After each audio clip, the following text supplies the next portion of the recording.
All on Masson is brought to you by Southwest. Low fares with nothing to hide. That's transparency.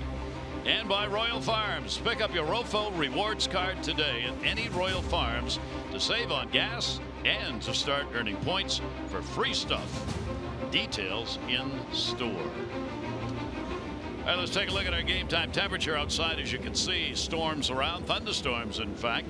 Our game time temperature brought to you by BGE Home. We know more, we do more. 75 degrees, humidity way up there, so the roof has been closed all day long. Starting lineup for the Orioles brought to you by Southwest. Low fares with nothing to hide. That's transparency.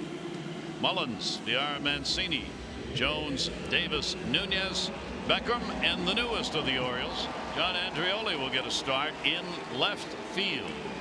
And the Blue Jays take the field. Yeah, take a look at Sam Gaviglio's pitch arsenal this season. He's got them all, but the sinker is the pitch he likes the most, almost 50% of the time. Ground ball rate of 46.3%, just above the league average of 44 this season. Good slider, and of course he's had some success against the Orioles. His career high outing, 7 2/3, was done back on July 20th against the Orioles, where he scattered the 7 hits, came away with a win and 4 earned runs. Couple wins on the season with a 5.13 earned run average. Opponent's hitting .280, lefties up to .295, and he is susceptible to that home run ball. 15 home runs given up this season, and 18 starts. This will be his 18th start, so boy, a lot of home runs hit this season. Gaviglio's only had 3 quality starts, so the Orioles got to put some pressure on him early. Throws a lot of strikes, so you really want to come up ready to hit. He has to get that first strike in order to set up his secondary pitches, because he is not an overpowering pitcher. But the result of that this year has been hitters come to the plate ready to swing, in that first pitch they get on it, and he's in trouble. Yeah, you got to get there, man. And yeah, he's aggressive in the strike zone early, so the Oriole offense better be ready to hit. Against the Orioles this year, he had a start back on July 20 and had his longest outing, 7 2/3 innings, gave up 4 runs, 7 hits. He was non-decisioned in a ball game won by Toronto 8-7. That's the only outing he's had against the Orioles this year, and he has no career record against the Orioles, nor any other start. There is the skipper, Don Givens, over there, changing the lineup a bit from last night, saying I got to get the new players into play. However, I have some loyalty to veterans too, so I've got to get them in, and trying to balance that out the rest of the way will be a managerial concern. We're ready to go, and there we go. First pitch swung on and missed. Mullins had an offer in the ball game last night, but obviously a great start to the young center fielder's career with the numbers he's putting up. You'll have Diaz playing at third tonight rather than Russell Martin. The Orioles challenged Russell Martin, who was playing third base in last night's game, by trying to continually lay down bunts. Yeah, they sure did. And Martin, he made some nice plays last night. You could tell it was going to be an effort. They had to pull him in, cut down the whole defense range. Mullins will chop it. It is a swinging bunt. And even on that one, you saw Maley had a hurry, made an off-balance throw, but gets the out. Sure did. Some good movement there from Gaviglio. Take a look at the Blue Jays defense. McKinney, Villar, and Granderson roaming the outfield here at the Rogers Center. Urena getting the start at shortstop. Travis at second base. Diaz sliding over to third with Smoke at first, and Maley doing the catching tonight. One of the Orioles' hottest hitters, Jonathan Villar, will come to the plate. He has a 3-game hit streak. He extended it in the ball game last night, going 1 for 4. Switch hitter, numbers separating with each game between left and right. He's hitting .298 left-handed and .200 right-handed. Now he has had double the at-bats, 47 left and 20 from the right side. And the pitch will be taken down low for a ball. Gaviglio coming in with a 6-11 career record. Left-handers are the ones who've touched him up the most, almost 300 by the lefties against him, and he'll face a number of them in the lineup here for the Orioles. He only gets, he gets 65% of leadoff batters out. That's okay. We always talk about that 70% marks where starters want to be. And he will miss with that one down low. Yeah, he's still trying to work his way through. Up and down pitcher for the Mariners last season, then traded away, and then all of a sudden traded again at spring training, and Blue Jays needed some depth with some injuries to their rotation, so he's been sliding in, helping out, eat up some innings. He'll get the strike on the inside corner. Well located pitch, and the count will go to 3-2. So Villar works him for the full count. As you can see, Villar likes to work in a hurry. He gets the ball back. He's ready to go. 3-2 delivery on the way and grounded towards second base, deep in the outfield grass. This time, Devon Travis. Take a look at our Maryland Life Casino inside the numbers. Take a look at the home and road numbers for Gaviglio this season, and of course the numbers at home have been outstanding. Almost two different pitchers here. Evil Twin shows up on the road with that 8.36 earned run average, but here at the Rogers Center, 2.70. Team record much better. Just a lot of confidence here pitching in the Rogers Center. I mean, numbers just across the board much better. So he gets a couple of outs here, and here's Trey Mancini. Trey comes up swinging. Designated hitter in the ball game last night. The Orioles too will continue to shuffle the lineup in order to give players a chance to get in and to see some action here in the final few weeks of the season. Andreoli, the one in left field tonight, and of course Trumbo with the knee problem back in Baltimore. Whether or not he gets to come back and play again this year. Yeah, it's going to be tough. Yep. 1 ball, 1 strike count. Mancini will chop down on the pitch. Diaz, good inning. Villar retires the side in order. We'll take a look at the lineup for Toronto that will face Dylan Bundy.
And certainly the colors say O's.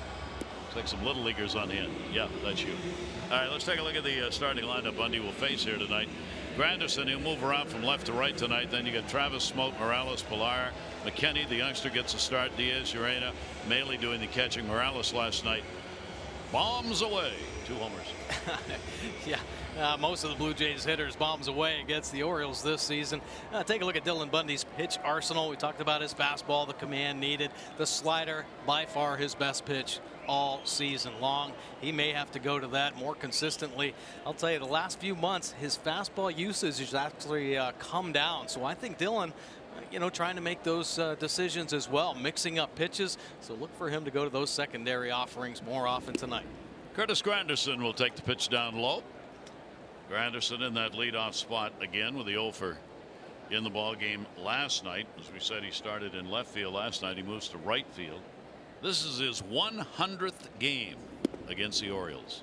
He has played more games against the Orioles than any other members of the current Blue Jays team, and that's because of all those games, of course, with the Yankees. Right. And he was in the division. Granderson, a 2-0 count. Bundy's delivery to him, and that'll be wrapped down the line. That's a fair ball. It'll bounce off the facade and come straight out. He'll go for 2. He'll go in with a slide, but he had plenty of time as Jones got it in. Granderson's got a 2-bagger. Well, 3 straight fastballs and falls behind with the first 2, and Granderson ready, turning and burning. Saw last night some hitters counts, 2-0, 3-1. Cashner threw some fastballs and paid the price here early going. And Granderson ripping a double down that right field line with no outs. So the leadoff man is on. And the Jays will get a chance to get on the board. And right away, you saw the velocity, which doesn't mean it'll stay there, but it's 89-90. Yeah, it's down right now. Here is Travis back in the lineup. Did not play in the ball game last night, and he will foul that one away, trying to go to the right side to move the runner up. So you have your choice. You can play in the ball game and be ready to go, or you can go have a root canal. What's your pick? I'd like to play in the ball game, please. He chose root canal. That's why he did not play last night. Oh, man. Evan Travis had a root canal yesterday, and enough said. Man. You ever had a root canal? No. Seriously? I have. Oh my Lord. I don't even want to talk about it. I had 2 at the same time, and it was unbelievable. Can I have another drink, please? Count is 0-2. Travis a 1 for 8 lifetime off Bundy. Big secondary lead, Granderson, and that's going to be punched in the air to center. Mullins got a long run. Nice drop. Runner had stayed at second base though. Cedric Mullins apparently did not think he had a chance to catch it. Did not call off the infield, and he had both Beckham and Villar going back and couldn't handle it. Yeah, I don't think Mullins had a shot at this ball, and I think Villar thought it was going to carry a little bit further and over boogied. Take a look. Nice pitch by Bundy, driving that 2-seamer in. And Villar got a beat on it, but a half a step too far, and it kicks right off the heel of the glove. Granderson caught in between. Has to stay there at second base, but should have been an out. Talk about detail in ball games. Just giving teams extra opportunities hurts anybody. Wow, 2 on. They're going to charge an error on that.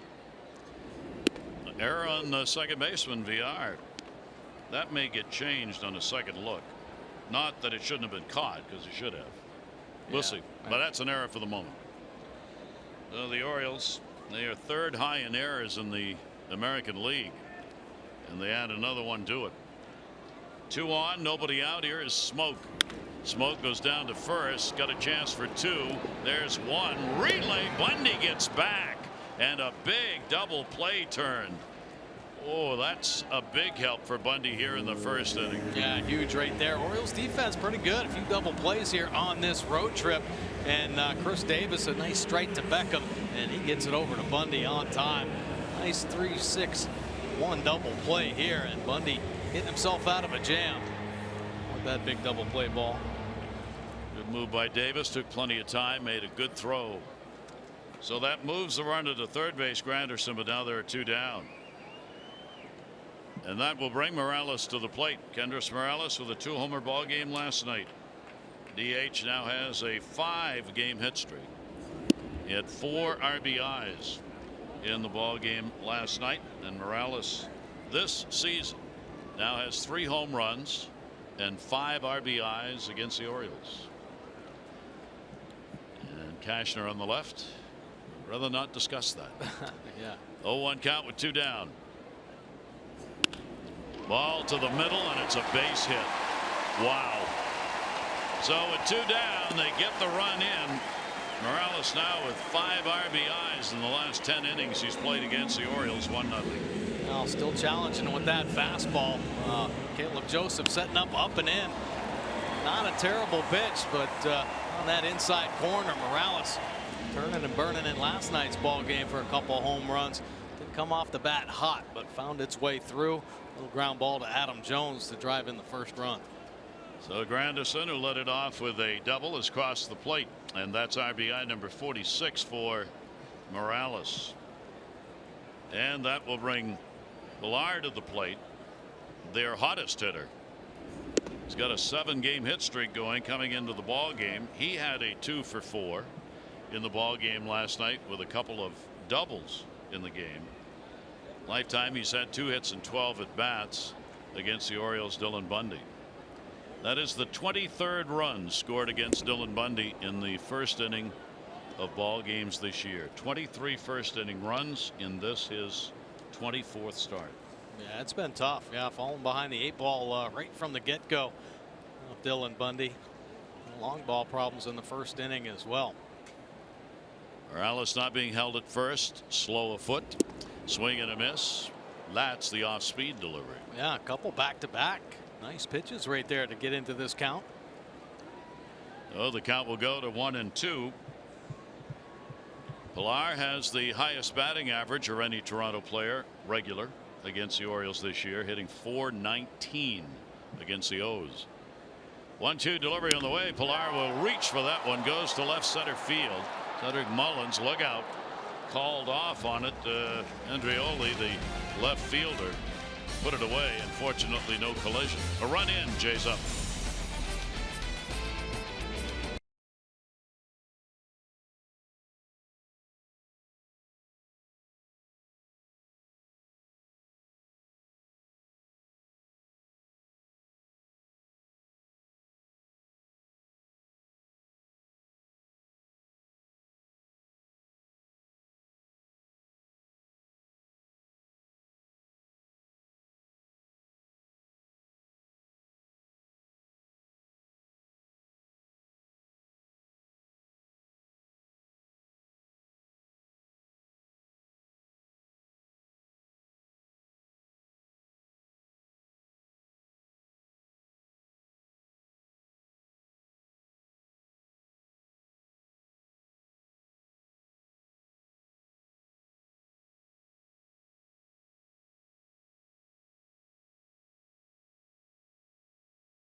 Maryland Lottery's contestant of the game, Tawny Taylor from Dundalk, has won $500 for being selected. $500 more for every Orioles home run hit tonight. Play Home Run Rich's Scratch Offs, win up to $50,000, or enter non-winning tickets for a chance to be the contestant of the game. Visit mdlottery.com/homerun. Tawny, good luck. Discussion immediately when they came off the field. Andreoli is a veteran player, and Mullins in center field about that almost collision. Yeah, it's good to communicate. Obviously, first time out there together, and Cedric still trying to battle the nerves as well as Andreoli. Yeah. Pitch will be taken for a strike.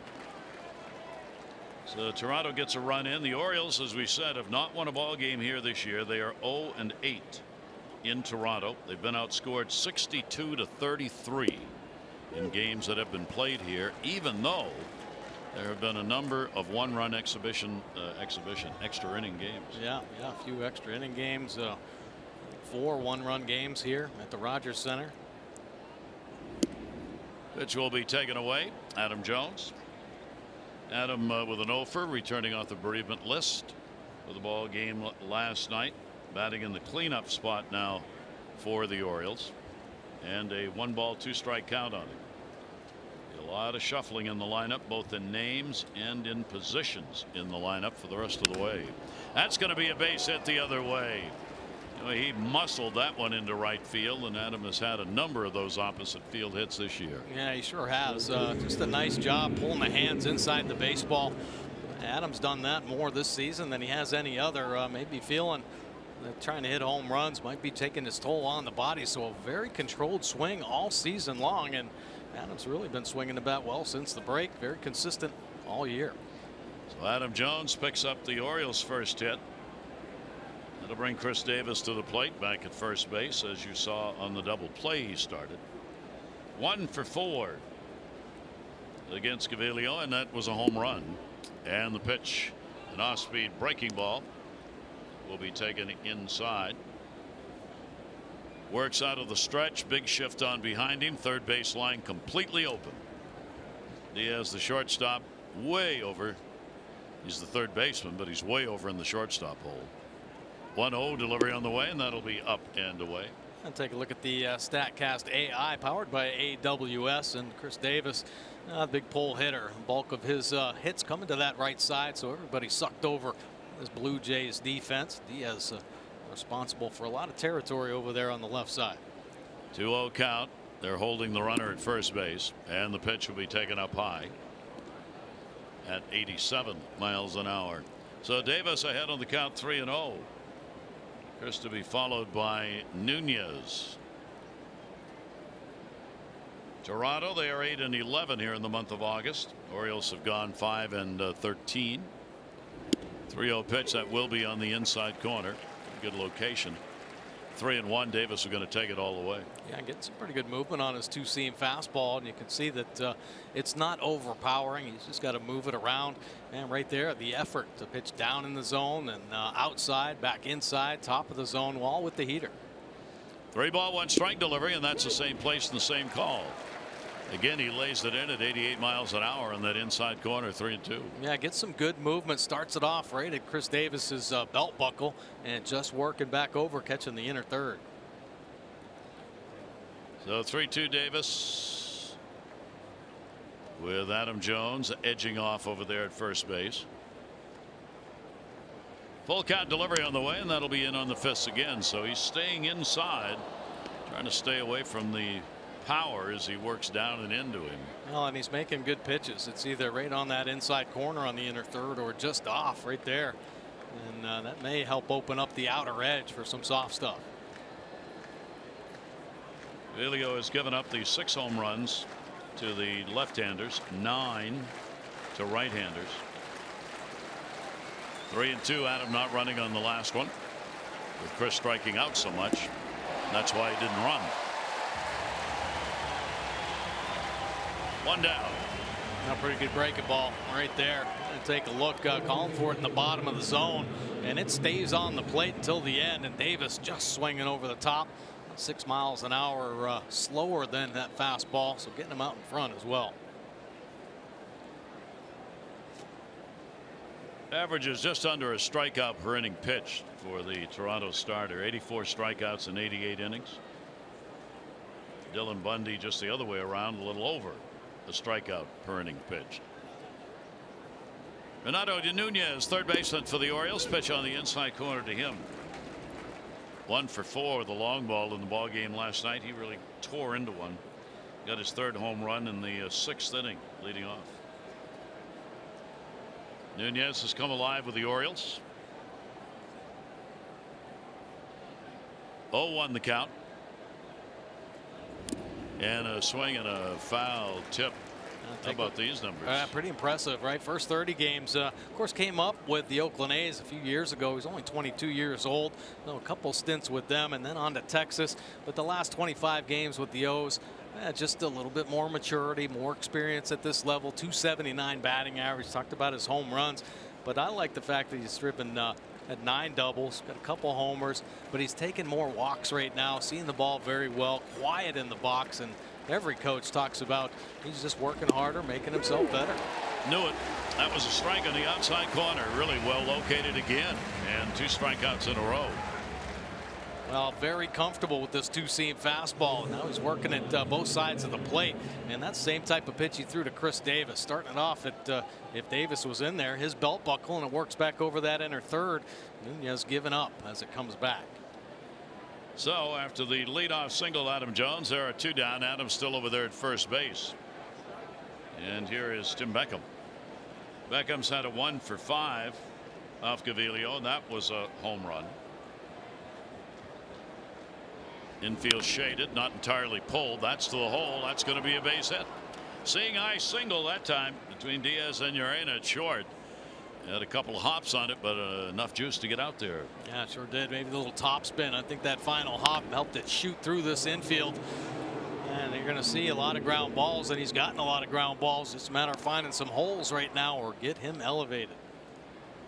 So we'll get a look at the newest Oriole. He arrived in time to be in uniform for the ball game last night, but had a whole day of traveling yesterday from the West Coast to Norfolk, from Norfolk to Toronto.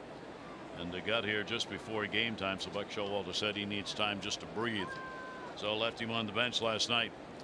This is John Andreoli. Runners on at first and second base, 2 down. Andreoli will take it inside for a ball. He was claimed off waivers from Seattle.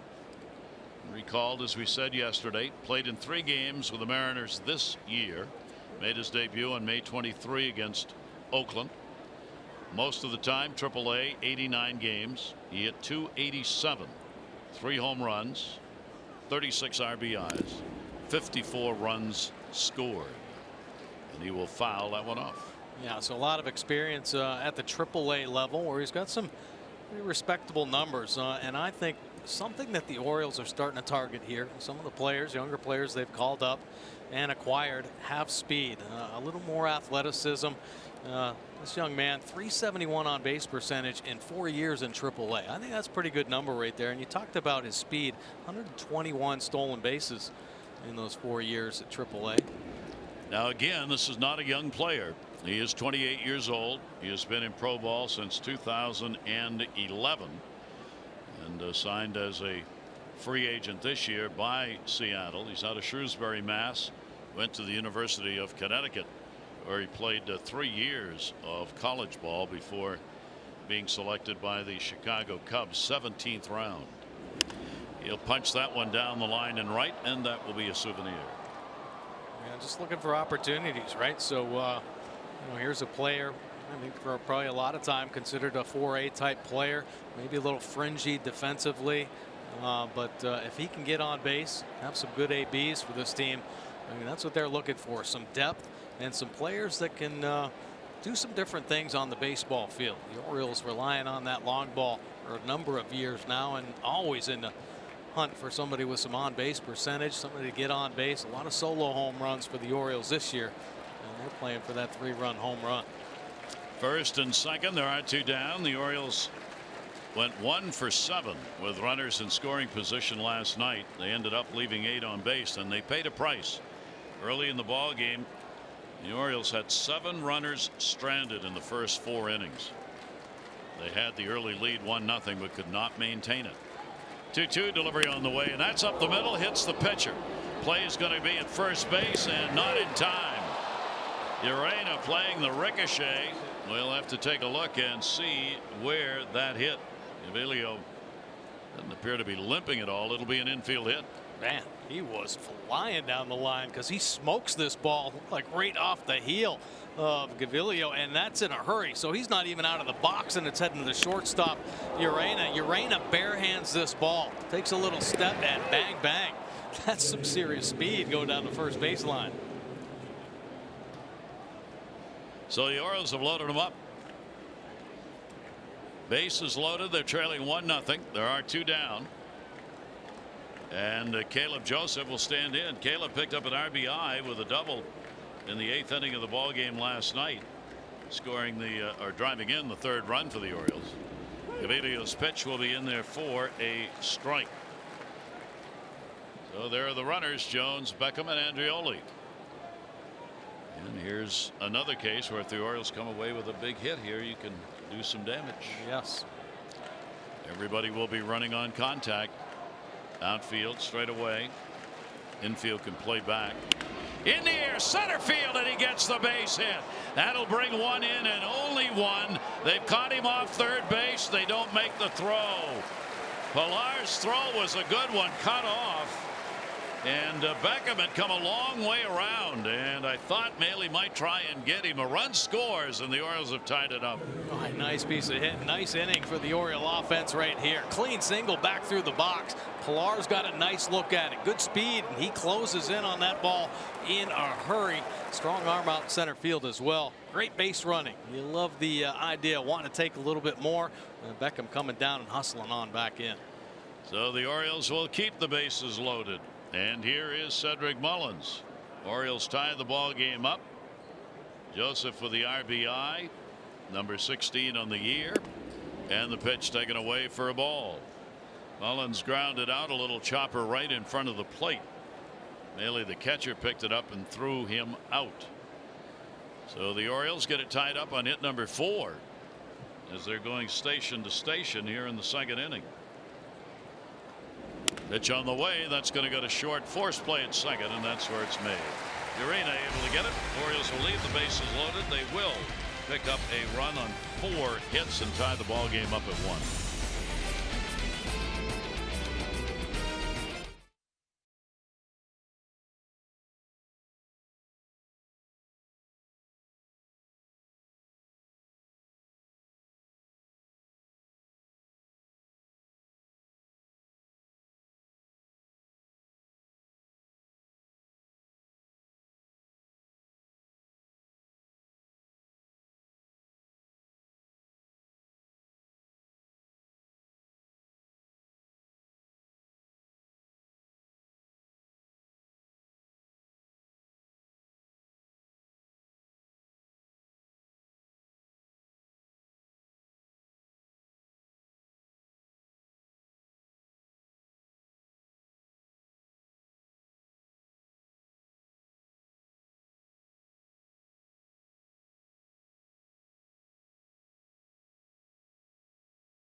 I mean, very good, actually. 117 earned run average, which is pretty impressive. Had 4 quality starts in that time until his last start against the Blue Jays, where he was roughed up. Only 5 innings, gave up 5 runs, and that was 3 starts in a row. The last of the 3 where he had given up 5 runs consecutively. So Bundy was in a tough spot of the season taking on the Blue Jays. That earned run average up at 9. A lot of base runners on. Opponent batting average up. Good start in this one here. Looks like flipping that breaking ball in, feeling comfortable, but he's got to come up with some big pitches. Here is Billy McKinney, young player that they want to get a look at. He came on for defensive purposes in left field in the ball game last night, and he is making the start in left field in this game. He too a speedster, and the pitch will be taken away for a ball. So it'll be McKinney, followed by Diaz and Urena, 6, 7, 8 in the lineup. He was acquired from the Yankees in that Happ deal. And as we said, Jay Happ just beat Toronto in the series at Yankee Stadium, winning his 4th consecutive game since the trade. Brandon Drury involved in that deal as well. But McKinney, one of the younger players they really want to take a look at. In the air, way up. Short or third, probably Beckham, and he'll put it away for the out. You see Andreoli out there in left field. We're talking about his foot speed on this bullet back at the pitcher. Take a look right here. His sprint speed 31.2 feet per second. Major League best at 33.8. Anything over 30 feet per second is elite. He was flying down the line. That's probably about let's say 21 miles an hour. Flying down that line. That's a cheetah category right there. That will be noted by defenses the rest of the way, as they'll have to adjust to that kind of speed. Yes. Here is Diaz. Diaz getting the start at third base in the ball game tonight.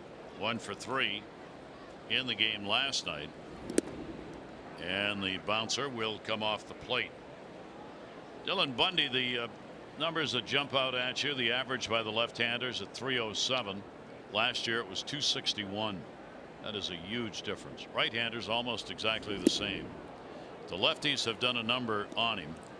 The home run balls, those are way up. He's already surrendered 12 home runs to left-handers, which is as many as he gave up to the left-handers all of last year.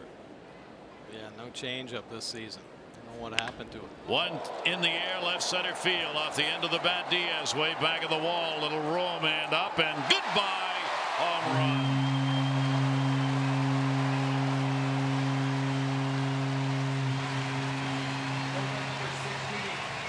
The far too familiar home run against Dylan Bundy, and a 2-1 lead as Diaz. That's going to be his third against the Orioles this year. Yeah, second against Bundy. 16th home run, 102 miles an hour, and it had some height. Majestic home run here, barely making it over that left center field wall, but the hanging breaking ball right at the top of the zone, and Diaz catches it out front. On the inside corner, strike to Urena. Now take a look. Dylan Bundy, the highest percentage of batted balls as home runs, 7.8% for Dylan Bundy, far and away leading all pitchers. Inside out, that goes to left center field. That's driven back, going back near the wall with room, and the catch made, and a tough one. Andreoli had to find an angle on that one, and the ball came back to him. Sure did. Yeah, I don't know if he lost sight of that or what. Couldn't get himself turned, but he was on a dead sprint and then had to make an adjustment. Nice over the shoulder play right there. Good concentration on the end, and a couple hard hit balls off Dylan Bundy for the home run. The other one back on the warning track. So long out. Mike Kirby, the outfield coach, and the pitch will be taken up for a ball. So Maley stands in, 2 down, a run in on the Diaz home run against Dylan Bundy. And that one will be fouled back. They are teeing up on some of these pitches against Bundy early in the ball game. Yeah, keep it down around the knees. It's one thing to not have your quality stuff, but still keep it down low in the strike zone. Right here, a couple pitches just hanging up at the top. That will be in there for a strike, as that one caught the outside corner. So Bundy leads the majors with the 31 home runs that have been surrendered on the season. Just cannot seem to stop that. Gets that one in though, in the off-speed breaking ball. Maley a strikeout, his first of the game. Home run, Diaz, 2-1 Jays.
Second, that would involve putting Giancarlo Stanton back in the field. He has been a DH since August 7. He's had a tight left hamstring problem.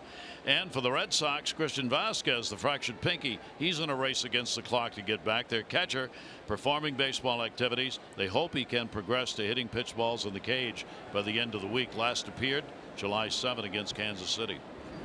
That one is drilled in the air to right field, hit hard, but it's going to be shy of the warning track, and Granderson had it lined up all the way, a pitch and an out. Pretty good swing right there by Villar, squaring one up. And as we expected, the Orioles are coming out first ball hitting. They have read the same scouting reports we have. Right. 66% first pitch strikes thrown. So come to the plate and go after it, because generally Villar is going to throw a fastball on that first pitch.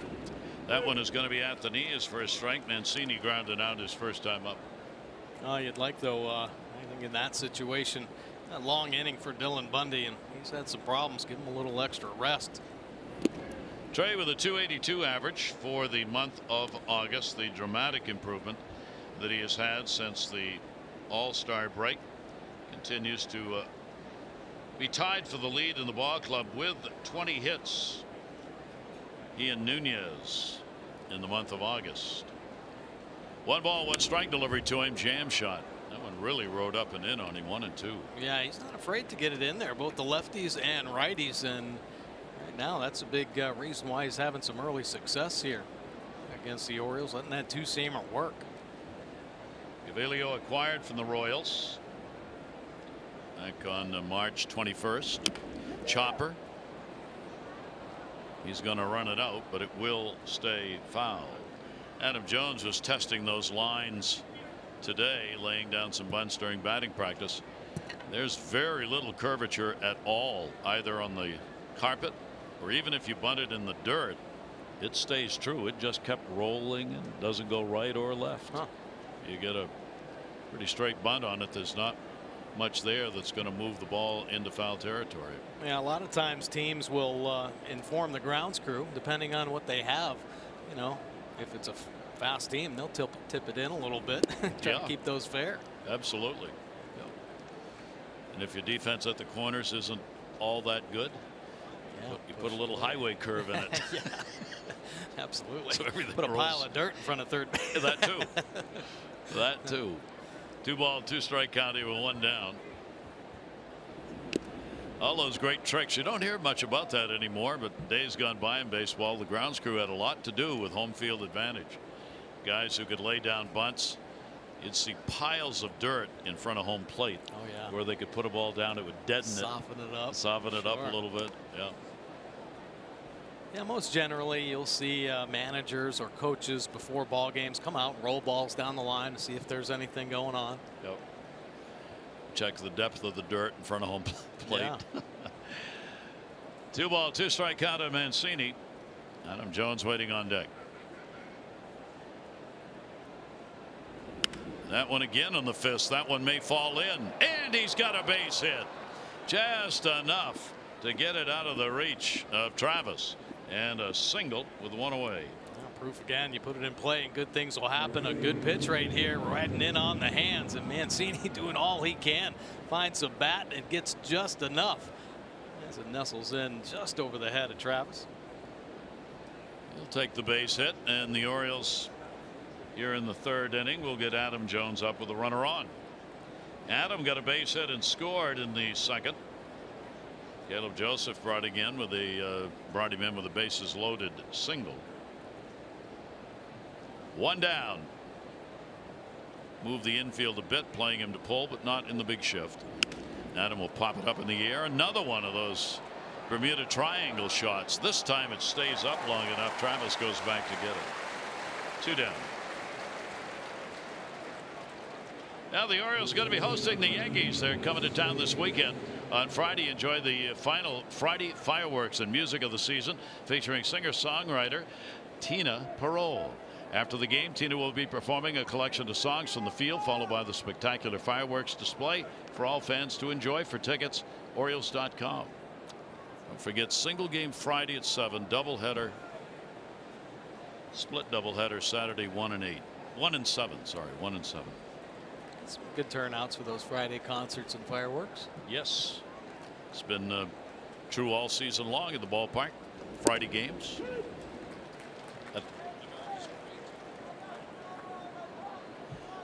0-1 count with 2 down. Chris Davis. Davis, a strikeout victim. Very short lead at first base for Trey Mancini. Orioles already have 5 hits in the ball game. But 2-1 Jays lead. Tails that one away. It'll be outside. Yeah, all 5 hits, singles though, and keeping it on the ground with that 2-seam fastball. Really been a big pitch for him here in the early part of this game. Villar with a lot of off-speed pitches. Shift on all the way around on Chris Davis. And a 1-2 strike count.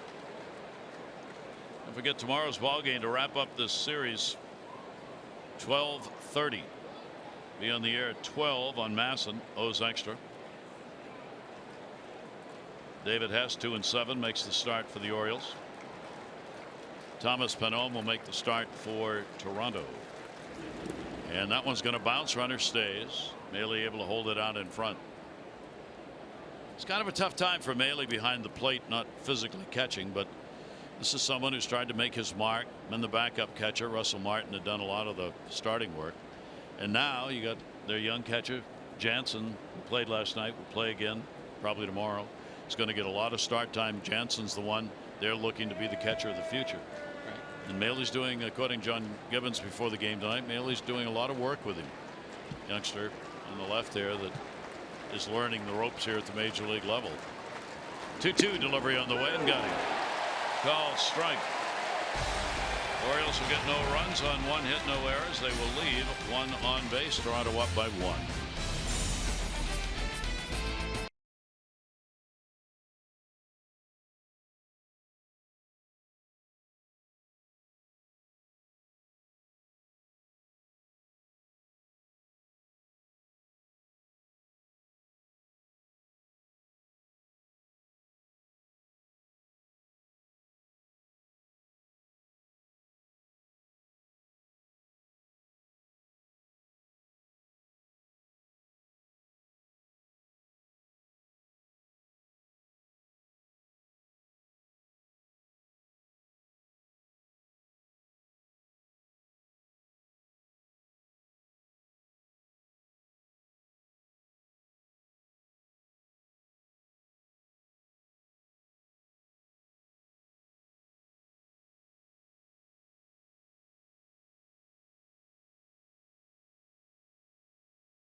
Brought to you by PNC.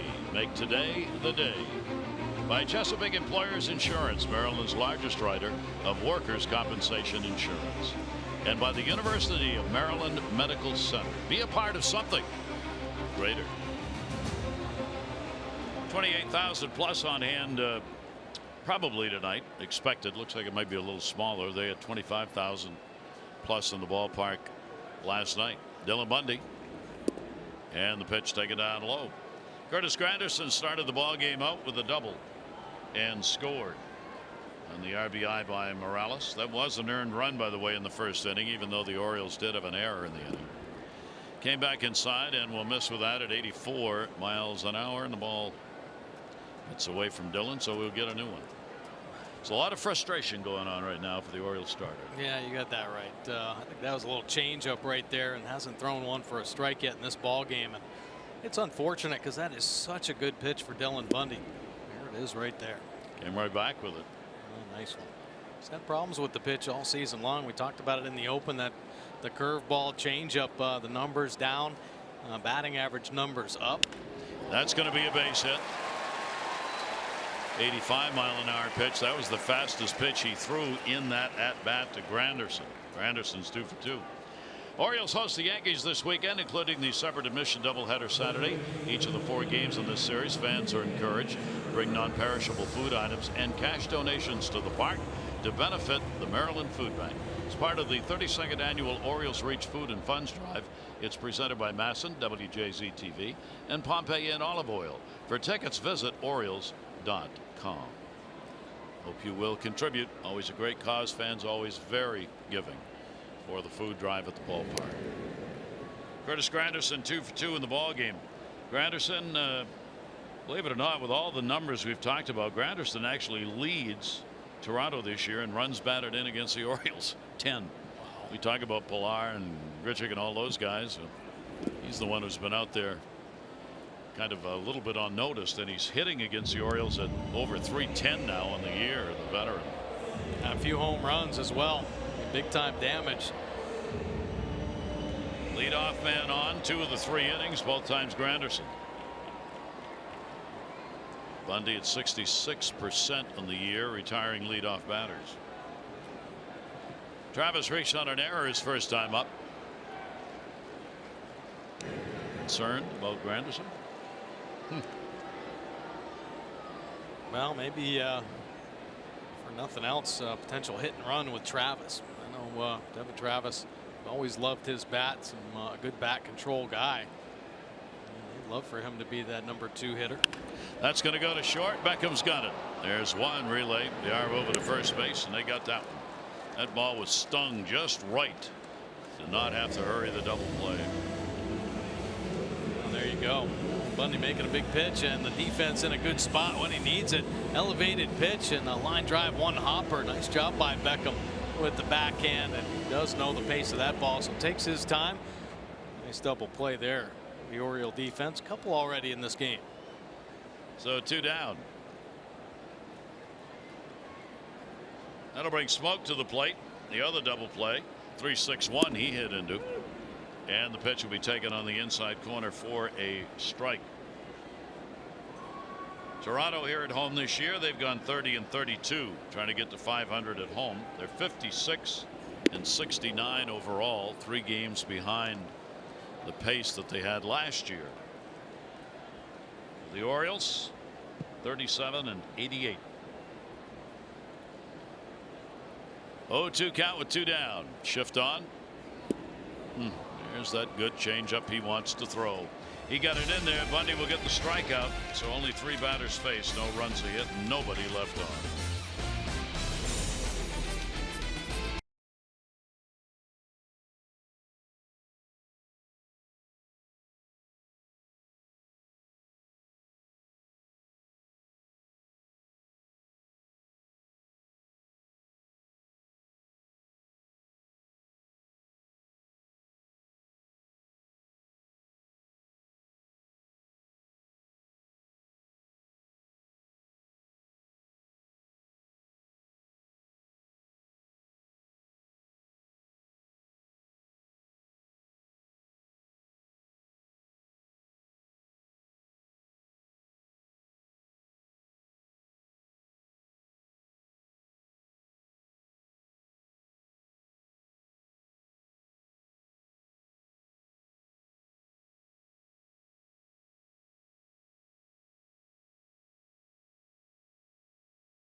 Fourth inning of Orioles baseball brought to you by the all-wheel drive RAV4 Toyota. What drives you? Visit buyatoyota.com for great deals. Mike and I looking between innings here. Baltimore Sun reporting Hunter Harvey has been shut down. Oriole pitcher, minor leagues, elbow discomfort. It is just one more in a long list of health problems for Hunter Harvey. Poor kid, right? Man. A lot of excitement this spring training. There was a lot of talk of him potentially breaking camp with the team in the rotation. That's how good of a spring he had, how composed he was for a young arm. But yeah, just much like Dylan Bundy, just not able to rack up the innings in the minor leagues. 2-1 ball game here with the Jays on top. 2 runs, 4 hits for Toronto, 1 run, 5 hits, and an error for the Orioles. Diaz a home run to give him the edge after Morales had the RBI hit in the first inning. Orioles have the RBI single by Caleb Joseph. Gaviglio's delivery. Wow. Maybe way upstairs. Throwing a lot of strikes. Keeping that pitch count down, something he tries to do. If he gets behind in the count, he gets touched up pretty hard. If he can get ahead, then he can mix those off-speed deliveries and get outs. Renato Nunez waiting on a 1-2 and has to reach. The effects of that two-seam fastball, of course, got him on a little two-seamer that came back on the outside corner. So a nice job by Melee and Gaviglio to remember what had actually happened that first AB, and they're crisscrossing the outside corner, back-to-back Ks for Nunez. Put that one right in the glove, right where Melee had set up. 28-year-old right-hander with one down. Tim Beckham, a base hit. His first time up. Got one through the Tony Gwynn hole. Pitch on the way to third. He missed the Tony Gwynn hole. And the play is made by Diaz for the out. And there are two down. Our PNC Minor League Insights brought to you by PNC. No better time to act than today. PNC, make today the day. And take a look at the Orioles' #1 prospect, according to MLB.com. Yusniel Diaz coming over from the Dodgers in the Machado trade. Only 21 years old. Had a slow start in that Bay Sox uniform, but boy, has he been heating up. Last 10 games, 344 with a 432 on base percentage, 3 bombs and 10 RBI. And see, he's got some pretty good power. Last season had a 354 on base percentage with 11 home runs, split time between single A and double A. Another one of the young players Orioles will take a long look at here through the system. 2 down, nobody on. Andreoli getting the start at left. Base hit his first time up. He was able to beat one out, an infield single. Talked about his speed, and it certainly didn't show up in the minor leagues. Coming into the season, he had 228 stolen bases, caught only 57 times. It's a lot of steals over the years. So he'll do some running when he gets on base. Turned 28 in June. Yeah, I was talking to Buck Showalter a little bit before the game about him, and said, well, nice pick. We'll find out what Buck Showalter had to say about Andreoli. That's called teasing you. We hold it in suspense, so you'll stay right there.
Well, as you enjoy a Miller Lite, look forward to the whole true moment later in tonight's game.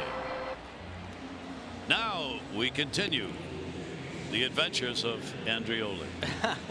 All right, well, Andreoli, I was talking to Buck about him, just trying to find out some information. Of course, New England kid going to UConn and stuff, but he said he's got that football player type mentality out in the outfield. We saw a little roughness, came down with the out on that play made over the shoulder, but that's the type of attitude he has. He's all go get him 100%.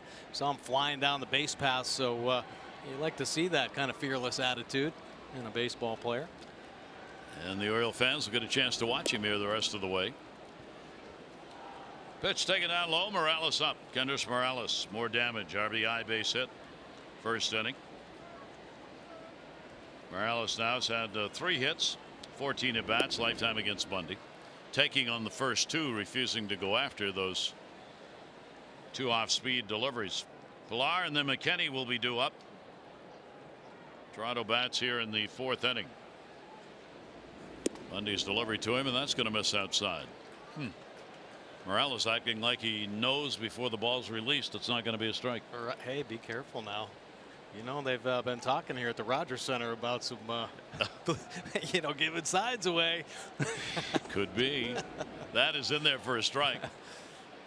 Oh, yeah. I mean, Morales probably seeing the ball pretty well right now. A couple home runs in last night's ball game. And, with the ball not coming out of Bundy's hand like it has in the past, I mean, you can just sit there and wait. But a good change up there in the hitter's count. How about that? That's what he is trying to throw. After the last start, Dylan's quote was, "We've looked at," talking about video, maybe throwing the curve some more, but the curveball has to be there for you to throw it more, meaning it hasn't been there for me. 3-2 delivery on the way, inside out, will go to left field. Andreoli coming. It's going to take a hop. Good backup. Will hold him to a single. Nice job by Cedric Mullins. He got over there to back that play up, or that thing could have been all the way to the wall. Yeah, it really was a nice play by Cedric Mullins. A little jam shot here. Good pitch by Dylan Bundy. And you see Andreoli coming in, trying to make a backhand play. And boom, there is Cedric Mullins helping out the teammate. That's what it's all about. And keeping the double play in order. Of course, Morales, not the greatest speed, but nice of Mullins to be there for him anyway. So good work from the center fielder backing up his left fielder. Now a runner on at first base. Now Morales doing some real damage against the Orioles. 2 for 2 in the ball game. Leadoff man on, 3 out of 4 innings. Kevin Pillar flying out to left field his first time up. 7-game hit streak for Villar. Bundy with a 1-0 delivery to him. Pillar's had the second hottest bat in the American League over the last 10 days. He is hitting .406 over the last 10. Part of that hit streak he's in right now at 7. 1 ball, 1 strike count. They don't hold the runner. Morales not going anywhere, and the pitch will be outside. 2-1. Well, this is where Dylan would like to use that 2-seamer. Keep it down at the bottom of the zone. And try to get a hard hit ball right at somebody.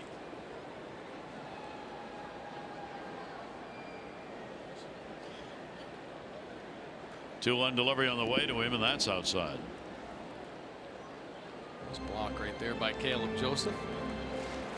You do get the feeling Dylan Bundy has in other starts of late, still trying to figure out what do I have for pitches to use. Yeah. Fastball's not there, over 89. Curveball sometimes, changeup sometimes. 3 ball, 1 strike count. That one will be drilled in the air to center. Cedric Mullins going back. He won't get it. It'll take a hop and it'll save a run for the moment. Another ground rule double and another one of those pitches that had hit me all over it. All right. Dylan Bundy fastball 92 miles an hour there. And we tend talking about how Bundy's the revolutions per minute at the top of the zone, just not like it was last year where you tend to get a swing through or an infield pop-up. This ball covered, and nice effort there by Mullins up and over the center field wall, and keeping the runners at second and third. So the Jays will have the infield drawn in. Morales at third, Pillar at second. McKinney popped out his first time up. The young left fielder will take the pitch for a strike. So Bundy will early have to bear down here. 6 hits on the board for Toronto. And Billy McKinney the chance, if he can get a base hit, to get a couple of RBIs. I guess the only saving grace right now is the Oriole infield, with it being brought in, can actually afford to move back a little bit with Morales at third base. So give themselves a little bit of room, more range out there on the infield. Just the 4th game for McKinney with Toronto. 0-1.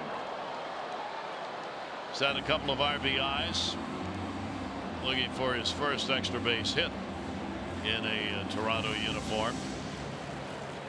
0-2 count. Boy, will they try and get a strikeout here. Take a look at the sac fly zone. They got to really get it out there to drive in Morales, Andreoli, and Jones playing in front of that sac fly line. I don't expect McKinney to get it out over their head, so he's got to get into one. Maybe a home run, the only way he could drive Morales in from third base. Of course, a base hit would do it. 0-2 the count. Kenny started. Did he go? No. Check swing, and the ball stopped by Caleb. Right. Aggressive check swing right there. Big curveball from Bundy. Take a look at McKinney. He got it going, but he did hold it up.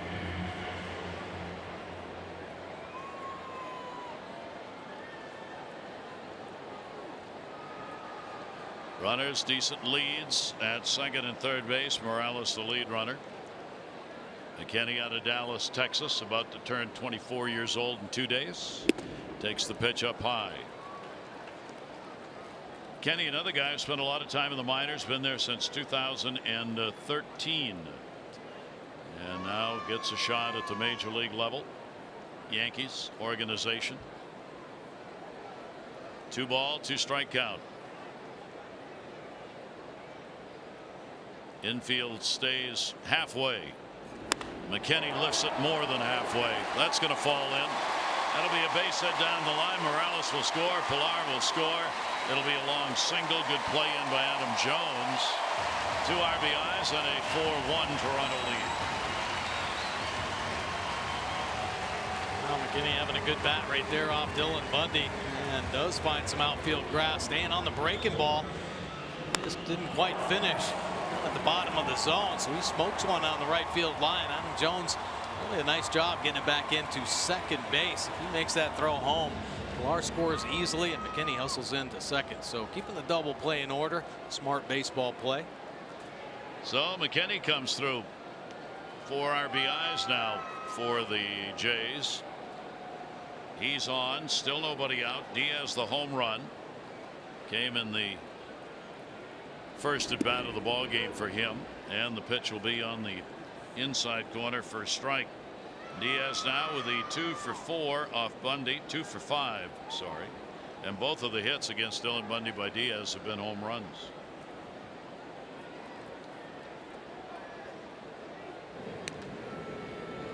Kenny will get back to the bag.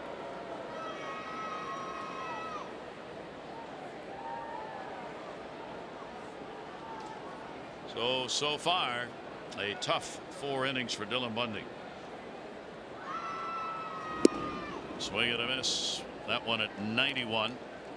And that one did have a little movement down. Well, located perfectly. I mean, if Bundy's going to throw his fastballs, they got to be like this, driving them downhill and working the edges. That first pitch, the breaking ball, stealing an early strike.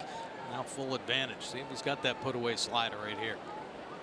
0-2, runner not going anywhere. That's as hard as he's thrown. 94 miles an hour. Fastball up and away. He insists there is nothing wrong health-wise. Over and over again, with everybody trying to figure out why the velocity's down so much. But he says, I feel fine. Says it after every start.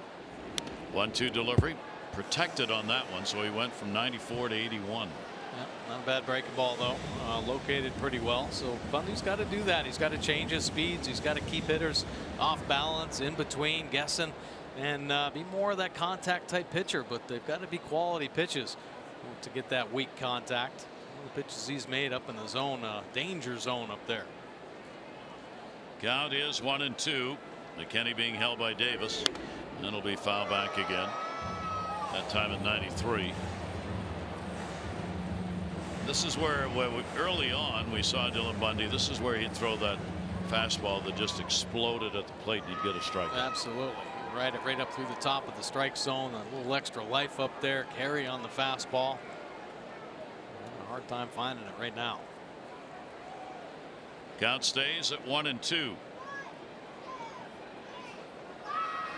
Diaz will put that one in the air to right. Adam Jones. There is the first out of the fourth inning. Runner back to first base. The Oakland A's are going to visit Oriole Park September 11 through 13. On Thursday, September 13, all fans will receive an Orioles This is Birdland t-shirt. For tickets, go to Orioles.com. And they will be important ball games as Oakland continues its chase of Houston. They had caught them a couple of days ago, then lost and fell behind again, then won and have tied them again. Both teams, Houston and Oakland, 75 and 50, tied for the West lead. That ball's going to be a base hit into right field. Good jump by McKinney. He's going to go to third. Throw's got to come into second by Adam Jones. So Arena's on with a base hit, first and third. One out. Yeah, a hard hit ball right there. Arena ready. Maybe a changeup down there at the bottom of the zone. He stays through it. And Blue Jays playing a little first and third. So Roger McDowell's going to come out, and the Orioles are going to have to get the bullpen going because this just isn't working again for Dylan Bundy.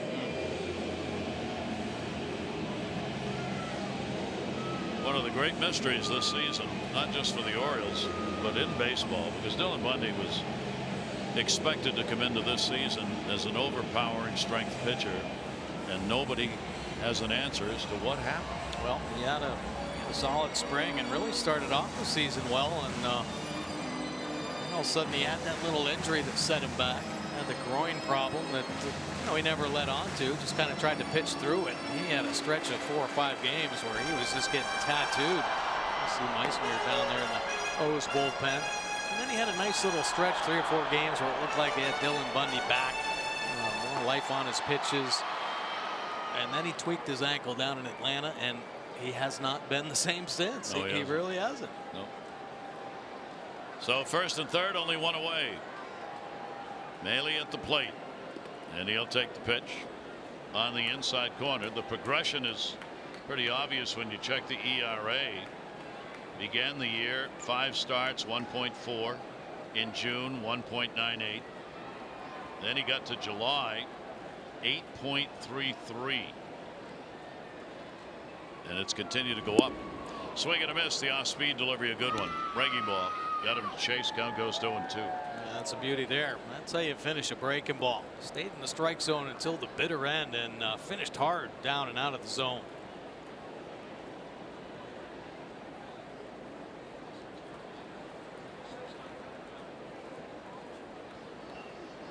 Oh-2. Runners on first and third. Runner goes. Ground ball play is going to be at first, and there won't be any. Well, as if Bundy wasn't having enough trouble. An error.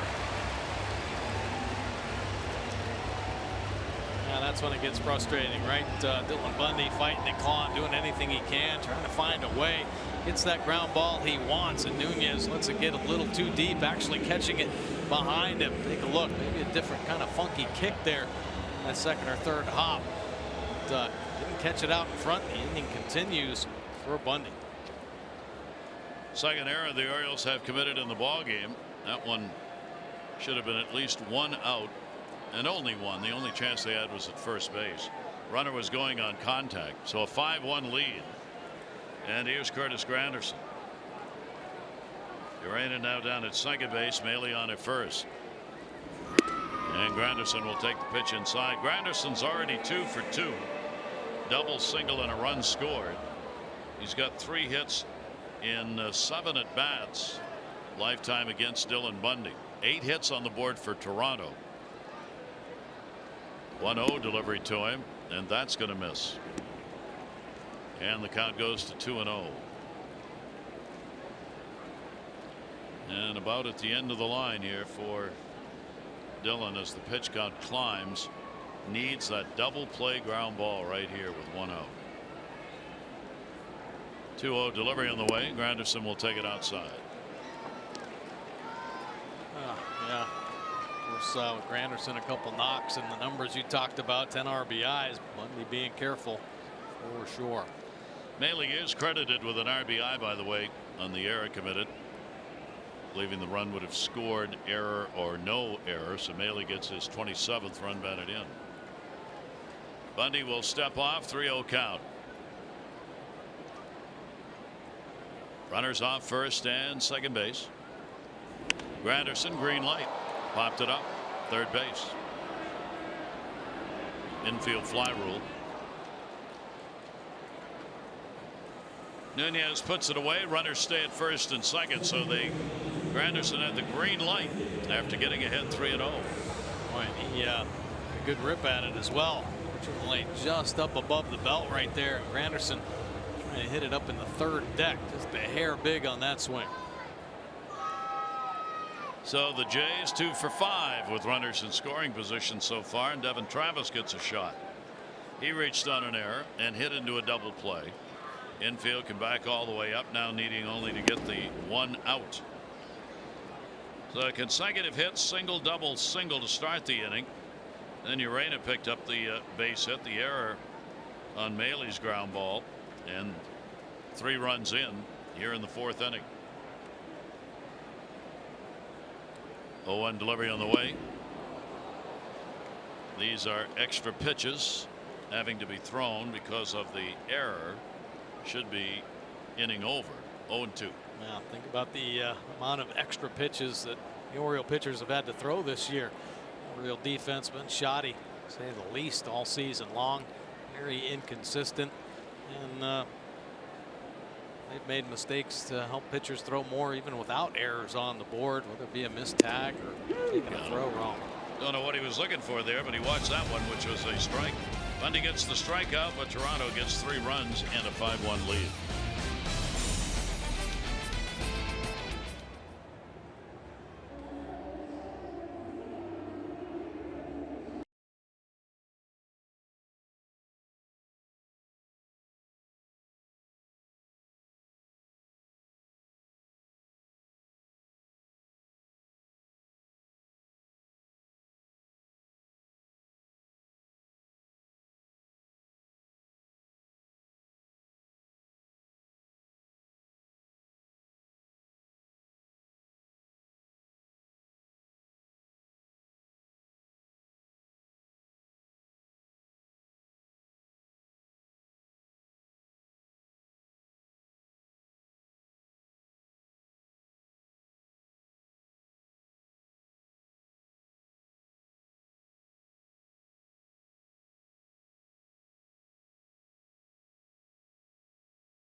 More than 35 years, the Maryland Food Banks participated with communities across the state, distributing food to individuals and families in need.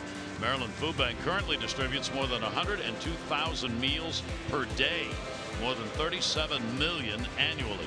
Each day this week, volunteers from the Orioles On Deck Employee Volunteer Program assist a different locally based nonprofit organization, part of Orioles Reach Week, a week-long initiative to give back to the Baltimore community. What a great job. Oh, it sure is. I mean, all you hear about, right, are Oriole players that go out into the community and help out, but it's the Oriole, you know, the workers, the people that work for the Baltimore Orioles that are out there all week volunteering. Good stuff right there. Yep. Congratulations to all of them who have done that. Great programs. Here is Caleb Joseph. Orioles got a battle from behind here, trailing it by a score of 5-1. Caleb got the 1 RBI base hit that came in the 2nd inning, bringing home Adam Jones, who had led that inning off with a base hit. Gaviglio hasn't walked anybody, and he has struck out 4. Down to 3rd and foul. Continues to work his magic against the Orioles. Yep. And Boy, he's been inconsistent to say the least. It just showed his road numbers where haven't been good at all. He's had much better success here at the Rogers Center, but career numbers now against the Orioles. Head on the count here, 1-2. Foul tipped. Ouch. Maley took the brunt of that one. One catcher to another. In that collarbone area. Oh yeah. Whole side of his body going numb right there. Oh.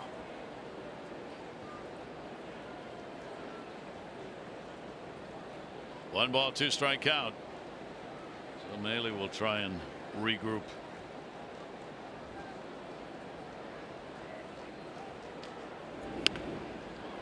And into the glove.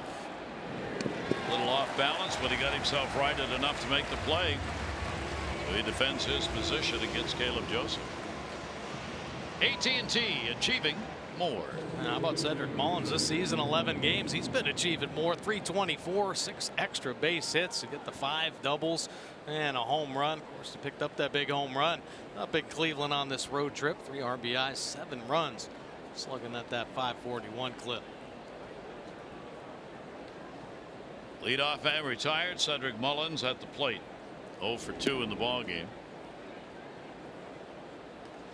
Gaviglio's win as a starter, you got to go all the way back to May 25. He hasn't won a game as a starter since then. He only has 2 wins, 1 in the bullpen. He beat Philadelphia at the end of May. Bunted, foul. He has lost the last 6 decisions that he's had, including the last 2 against Tampa Bay and Kansas City. And as Mike notes, the way he's pitched against the Orioles in a couple of starts, you wouldn't believe that. Right. Man, everything working. 1-1, 1 down. Diaz moves in at third base. That ball lashed to right field, hit hard. Granderson going back, looking up, and goodbye home run. He just cleared the wall. And another one of those line drive shots that we have seen from the Orioles rookie.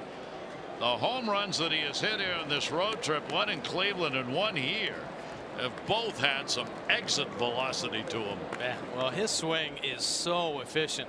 Only 98, 99 miles an hour off the bat, but the launch angle, it was line drive, 21 degrees off the bat. And I think the average around 26 degrees. Smoked out. So his second major league home run. You got to call those fast because it's going to be over in a hurry. Ball disappears. Yeah, take a look at the Mullins swing. Want it down and away. Stays in the middle of the plate, and take a look at how direct that bat head gets to the baseball. No wasted move at all. Looking at Mullins earlier today, just about how efficient a runner he is. Well, that swing very efficient as well. The R goes after that one and misses. And for Tony Taylor, our Maryland lottery contestant, congratulations, $500 on the home run picked up by Mullins, and the Orioles make it a 5-2 ball game. 16th home run. It's been surrendered by the right-hander this year. That's a lot. Went around on that. No need to check on it. Ryan Blakeney, the home plate umpire, with a call, and a 1-ball 2-strike count. The R is grounded out and flied out.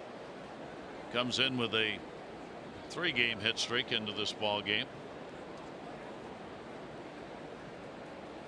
For the Orioles, that's their 13th home run against Toronto this year. Toronto on the home run by Diaz, they've got 21 home runs against the Orioles. So 21-13 and counting in the home run department. 2-ball 2-strike count.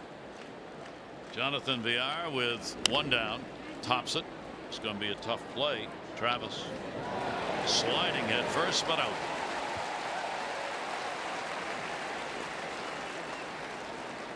Nice play right there by Travis, showing a little glove flip. Chopper and Villar I knows that he's probably quicker just running through the base, but when you get to that point, you want to do anything you can to get that base hit. A little diving effort, but coming up a little short. So 2 down, bases empty. Trey Mancini a base hit. and he has grounded out.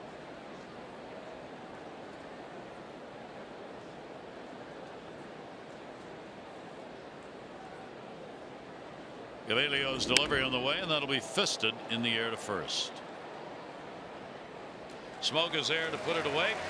1 run, 1 hit, no errors, nobody left. Cedric Mullins continues to impress in every way. Another one of those line drive home runs in a hurry, and 5-2 Jays.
The official office product supplier of the Baltimore Orioles. By Antwerpen. Get in the game this season with a new Toyota from Antwerpen Toyota. And by Johns Hopkins Orthopedics. When you have a setback, they set you up for a comeback. In the air to left field, Smoke got a lot of it back at the wall. And goodbye home run.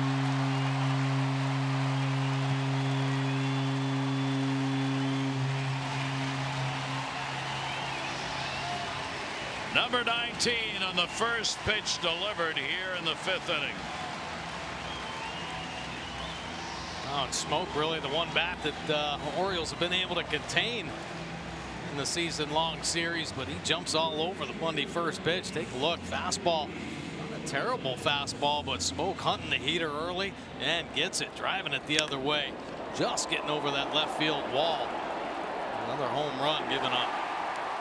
So Smoke answers the Cedric Mullins home run in a hurry. Pitch inside in a 6-2 ball game with Toronto on top. 32nd home run surrendered by Dylan Bundy, the second given up in the ball game. And Justin Smoke 61 RBIs, and that's drilled. Kendrys Morales way back, and goodbye home run. 2 home runs last night. 2 singles and a homer tonight. Wow, seeing it big. And Bundy tried to move him back as well. Fastball up and in, brushing him off the plate. Keeps that front side in, driving the fastball the other way, opposite field homer again. Both lefties back to back. Take a look. Actually, a change up right there, staying elevated. Morales waiting on it. Well, whatever needed to be corrected has not been corrected. And Dylan Bundy has another long and not good outing. He leaves, the bases empty in the 5th.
4 innings tonight. 10 hits given up, 3 home runs by Bundy, and of course the 7 runs across the board. That's 3 straight starts where he's given up 7 runs.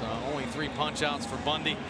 Still trying to find that magic formula to get it to come out of the hand a little bit better. Jiffy Lube Pitching you a change. Regular oil changes are proven to keep your car on the road longer. Drive in today. Orioles going to the bullpen. Ryan Meisinger coming out. This will be his 6th appearance. 2.70 earned run average. 6 2/3. He's done a nice job. 5 punch outs. Opponents hitting just 182 overall. Meisinger, base is empty and nobody out. For Dylan Bundy, with the 3 home runs surrendered in the ball game, he now has had 4 games this year in which he surrendered 3 homers, 1 game in which he has surrendered 4. And a ground ball headed to short. Beckham will get a big hop on it. Meisinger starts with a ground ball out. Villar retired, 1 away. Let's take a look at our PNC inside the numbers. Take a look at most solo home runs this season, and the Blue Jays picking up 3 solos tonight. Their total to 102 solo home runs. 6th with 168 on the season. There you see the Orioles with 100 solo home runs this year. And the Orioles, they're 8th in home runs this season. And the pitch will be taken away for a ball. Jays coming in 6th in the league in home runs hit. Here's Billy McKinney, big RBI, couple of them picked up in the 4th inning. He got a base hit, 2 in scoring position that helped break the game open. He will foul that one off the other way. So Dylan Bundy here in Toronto had pitched really well in his career. 2-0 here. He had a 2.79 ERA here in this ballpark, but that obviously is going to get exploded here in this start, and the questions will continue. 1 ball, 1 strike count on McKinney. Meisinger's delivery grounded down to first base and foul. A good heater right there, driving it downhill. Learned from a couple of the elevated mistakes Bundy made. Drive it down, get around the knees. Ryan Meisinger appeared in Cleveland. That was a couple of days ago. First appearance since July 9. Recall from AAA Norfolk on the 18th of August. 1-2 pitch on the way, and that'll be outside. He was 2-0, 3.13 ERA. He split time between Norfolk and AA Bowie. 32 games, 16 runs in 46 innings for Meisinger. His dad, one of the many dads on hand for Dad's Weekend in Cleveland. Tagged it hard, foul. Yeah, and Ryan actually pitched in Cleveland. I think it was a 1-pitch double play and out of the inning. Nicely done. I asked Buck Showalter. Buck and I were talking about Dad's Weekend because clearly so enjoyed by the players and fathers. Give credit to the Orioles traveling secretary Kevin Buck. I said, who thought that up? And Buck told me, he said, Kevin came to me, said he'd heard that a couple of other teams had tried it, liked it, and so he asked me if it was something that the Orioles might try. And Buck said, sure. So Kevin, nice job.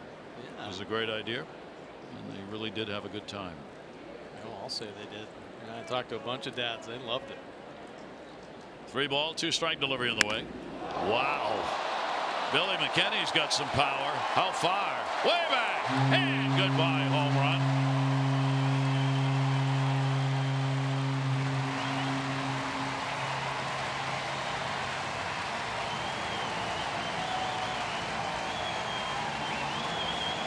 So there's numero 1 for Billy McKinney. Joining the home run parade here. 3 now in this inning. Silent treatment all the way around. I'll take a look at the pitch.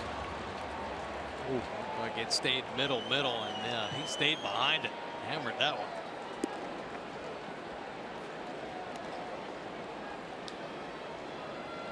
So they continue to hit the home runs. They won't forget that one.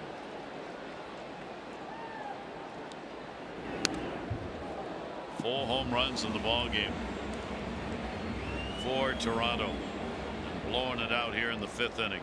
Smoke is 19th on the very first pitch. Morales 17 back-to-back home runs. Villar grounds out, and then McKinney hits a home run. And that one will be fouled back by Diaz. He had a home run in the second inning, his 16th of the year.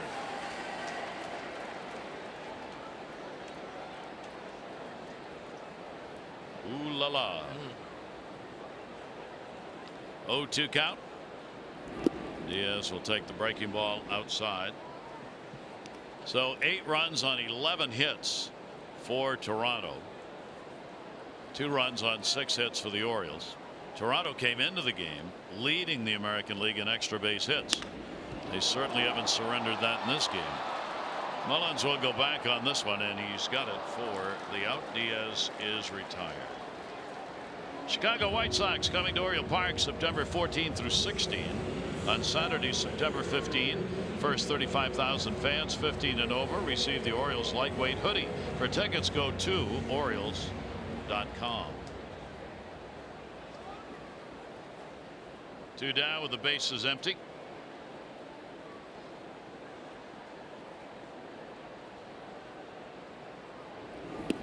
Meisinger's now given up 3 home runs in 7 innings since coming up to the Orioles.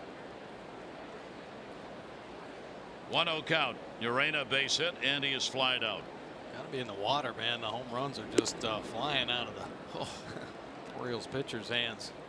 Everybody having problems with them. Well, one of the things that's always been said in baseball is those will come if the batters are comfortable in the batter's box against you. And I mean, not talking about hitting people or hurting people, but maybe you got to start putting some people back on their heels a little bit, moving on feet a little bit. These guys are just digging in and wailing. Right.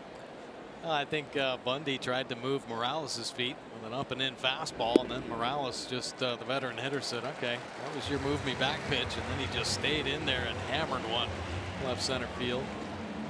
That is the first walk surrendered by the Orioles.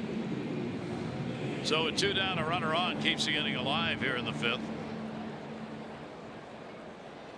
That'll bring the catcher to the plate. Maley reached on an error, got an RBI in the 4th inning. He has also been called out on strikes. Meisinger's delivery to him. That's hit hard, but the Orioles had shifted the infield.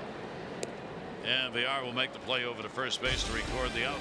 But 3 runs in, 3 solo home runs, 8-2.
Game set now, about Andrioli hustling out a single, flying down the line, 31.2 feet per second. And that gives Caleb Joseph the opportunity to drive in a run. Adam Jones putting the first run across for the Orioles. But of course the Blue Jays answer here. A misplayed ball by Andrioli out in left field gives McKinney a shot, and he's having himself a big ball game. Base hit right there, driving in Villar. A lot of little things in this ball game. Of course, the 4 home runs given up, but a couple errors once again for the Orioles defense. Blue Jays with a commanding lead, 8-2 here in the top of the 6th. Geico, 15 minutes could save you 15% or more on car insurance. Visit geico.com to see how much you could save. So McKinney joining the home run crowd, his major league first, and a 4-homer ball game so far. Gaviglio with a lot to work with here after his 2nd win as a starter and his 3rd overall. And the pitch will be taken by Adam Jones. Adam, a base hit, a run scored, and he has popped out. Davis and then Nunez will be up for the Orioles. Double-digit hits for Toronto as they've taken it up to 11. And they got around a little too far in front of that one and will foul it off. Tanner Scott in the bullpen.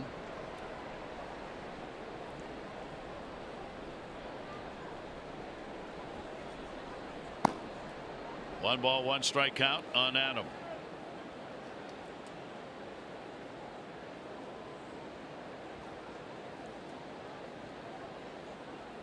Orioles have left 5 on base in the ball game. 1 big inning when they left it with the bases loaded.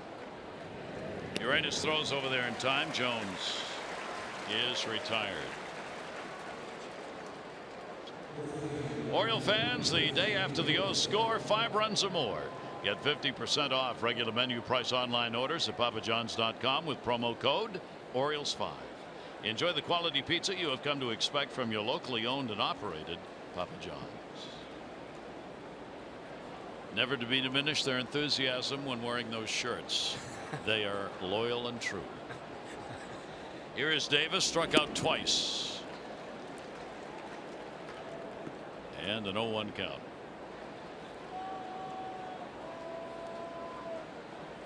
Gaviglio's had, I was looking at a couple of ball games he has started where he has not walked a batter. So, walks have not been a particular problem for him. It's been about getting ahead of the hitters and being able to use his off pitch stuff, and he's been able to do that tonight. Absolutely. He's getting the good movement on the 2-seamer and you know, just kind of showing the secondary pitches, flipping the slider, breaking ball in there, occasionally change up, but that 2-seamer moving it in and out certainly been the key.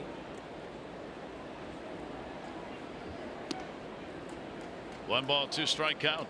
Very effective performance. We're in the 6th inning and a 1 ball, 2 strike count. Davis with Nunez waiting on deck. Orioles come in having lost 2 in a row. Toronto came into the ball game last night off the road trip having lost 4 in a row, including 3 against the Yankees. But they got the win last night, 5-3. The timeout asked for by Davis. You talk about Didi Gregorius going on the DL. That was in that Blue Jays series there at Yankee Stadium, and Didi ran into Morales over at first base. That was one of those really ugly plays. You can have some really bad collisions at first base where throws take the first baseman over the bag, behind the bag, in front of the bag. Absolutely. There's not much you can do about it. Morales ended up right in the baseline, and Gregorius ran in. I'm sure people have seen the video. Ran into him and did a somersault. 2 ball, 2 strike delivery on the way, and that will be down and in. 5 strikeouts, 3 have come against Davis. And back-to-back on pitches very similar. The hard slider down and in, and Davis swinging over the top of that one.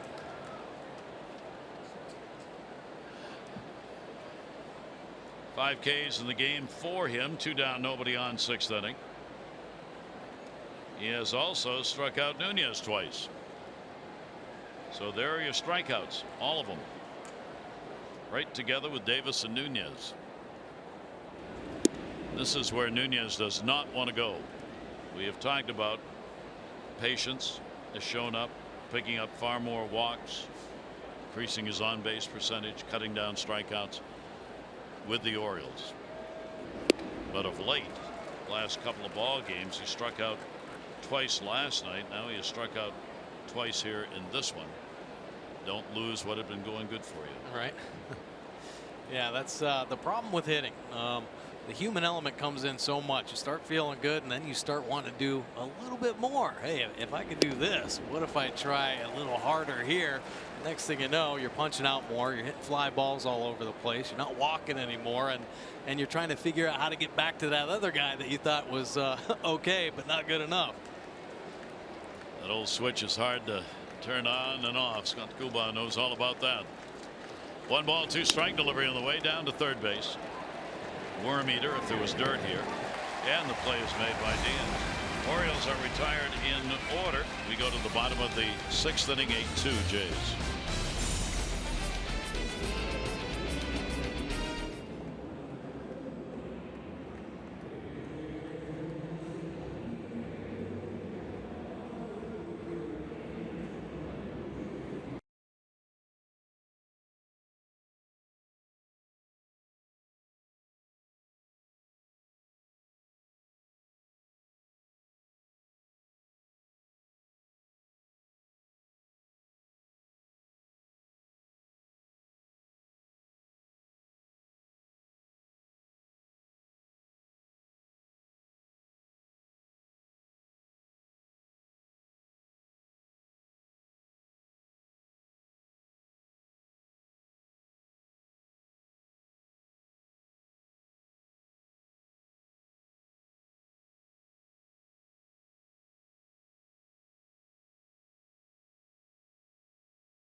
Out of a jam, get a double play ball. He gets the ground ball. Don't know if it was going to be a double play ball, and Nunez can't come up with it. They don't even get one out, and Bundy's got to throw more pitches.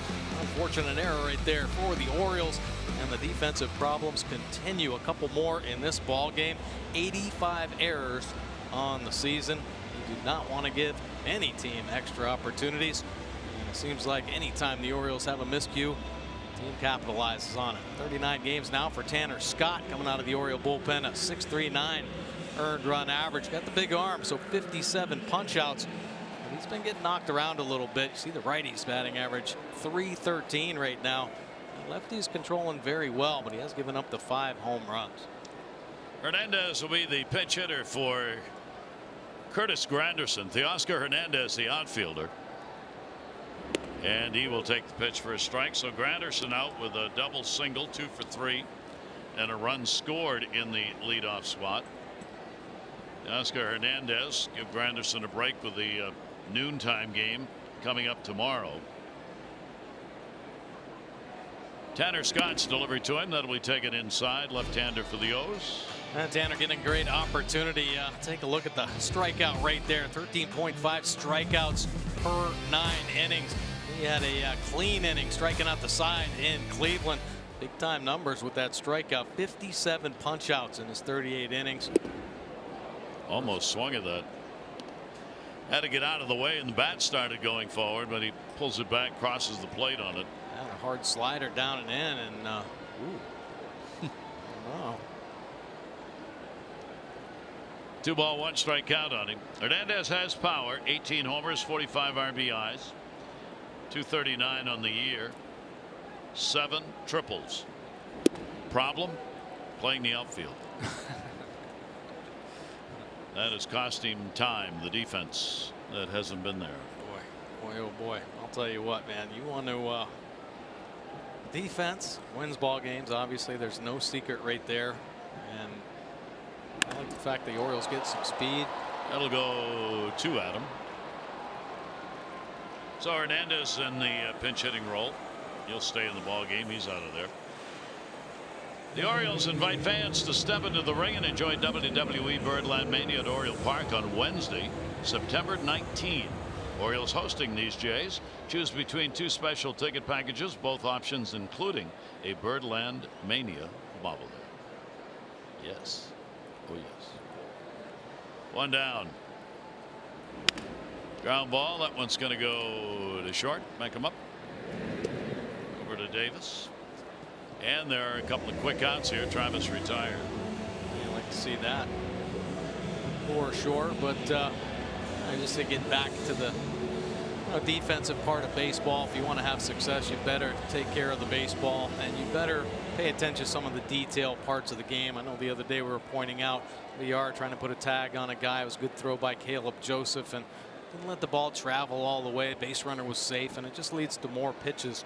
But it's that kind of stuff. If you want to build a winning program, top to bottom, minor leagues, they just have to learn about those detail parts of the game that just limit the extra opportunities. Like, errors are going to happen, but the mental errors, those type of plays where you see a middle infielder go in front of the base, there's no need for that. That's a mental error. Let the ball travel, put the glove on them, and you're just going to play more successful baseball, cleaner baseball, and the pitchers are going to be a lot more happy. Smoke of the home run his last time up, number 19, switch hitter, exact same average against righties lefties, hitting at 255, but home runs against the righties. Foul tip. The thing that surprises me the most about what you're saying, Mike, and what Showalter has repeated, we're having to teach all of this at the major league level. I don't get it. It used to be in organizations there were things you did top to bottom. Absolutely. And it got taught lower class A, rookie ball, wherever it was. It started there and it continued, and there was a philosophy that went all the way up. Yeah. Why isn't that still there? Well, to be honest with you, I just think because the talent is so thin, when a talented player gets signed or drafted, they tend to just push them right through, and they don't get that quality instruction through the minor leagues, the little things in the game. You hit home runs, they're not going to mess with your swing. You throw 95 miles an hour, they're just going to let you throw. That's the game right now. It's a power game. The details kind of been pushed aside. Yep. That'll be foul back and out of play. And the overriding question, and I was talking with a couple of the guys from Toronto about this, not finding fault necessarily, but why has it happened that way? Is it because that's what the fans want? And I'm asking that, but I think that's a legitimate question. I really do. Well, I think fans love to see home runs. Love it. I think we don't have any bunt derbies. We don't have any hit and run derbies. No, you're right. You're right. I'm in favor of that game going that way, because I'm not. But I think the fans are getting what they want. Well, unfortunately. And the game has had to change. Yeah. Yeah, it has changed. I mean, I know the fans drive the game, obviously. When sabermetrics came in, they kind of pushed, obviously, the home run. It's instant offense. And the power hitters started getting signed and didn't care about the punch outs, because if a guy hit 30 home runs, that meant a lot more than 30 singles. And yep, that'll go to short. Well, all of you out there, you're fans, and only you can really answer that question. 8-2 Toronto.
home run in this ball game. Done a lot of things, really a lightning bolt now at the top of the Orioles lineup. And I had a chance to talk with him today just about some little things that separate him from other players and maybe heading towards that Oriole way.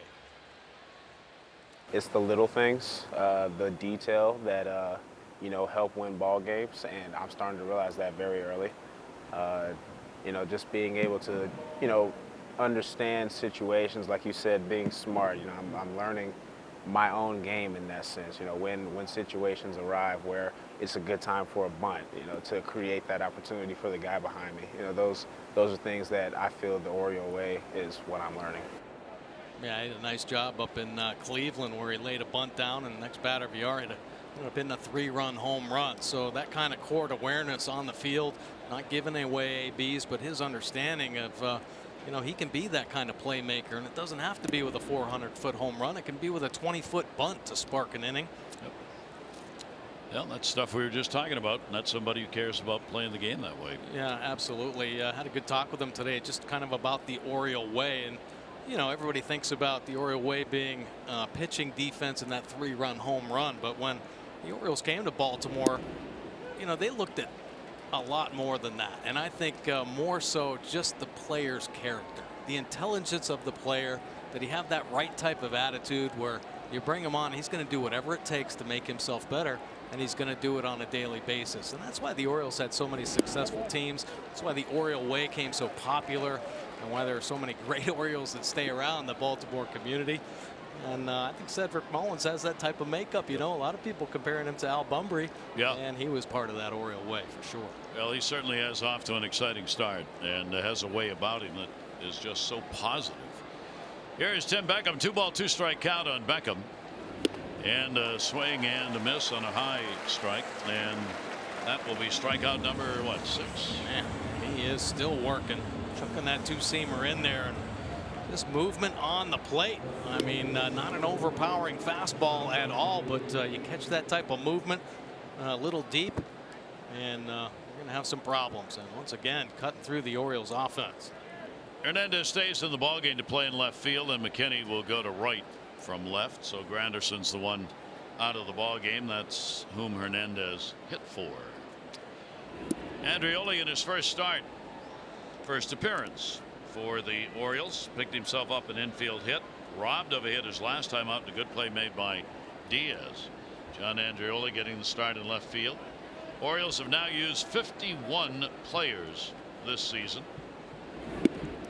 11 have made their major league debut with the Orioles this year. And we aren't even into September, where there are going to be probably a substantial number added to both lists. Yeah, I would think there'd be a few more. 2-0 count on Andreoli. Caleb Joseph waiting on deck. And the breaking ball will be taken outside.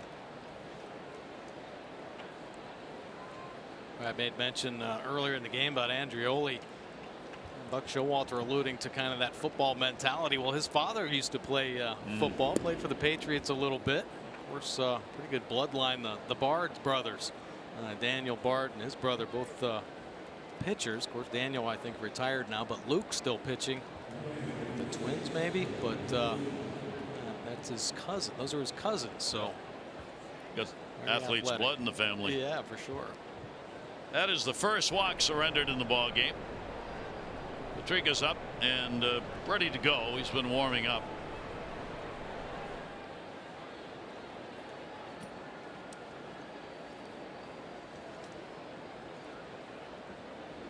And the pitch will be taken down low, and he's tiring, and this is probably about it for the starter. All right. So nice little visit. The timing, everything right there. Melee sensing, running out of a little gas. So giving the bullpen a little extra time. Make sure he doesn't make a mistake in this situation. He doesn't want to let the Orioles back in. Well, Gaviglio has had a heck of a start. And again, against the Orioles, he pitched that 7 2/3 innings, career high.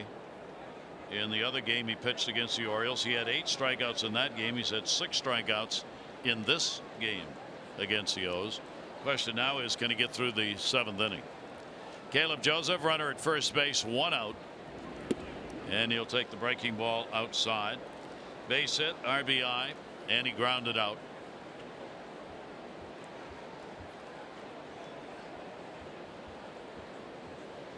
One down.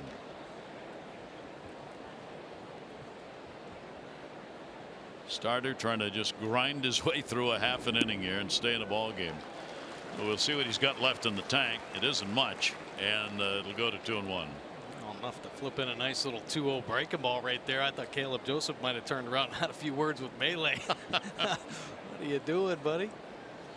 Oh. Set up away. 2-1 pitch, runner on first base.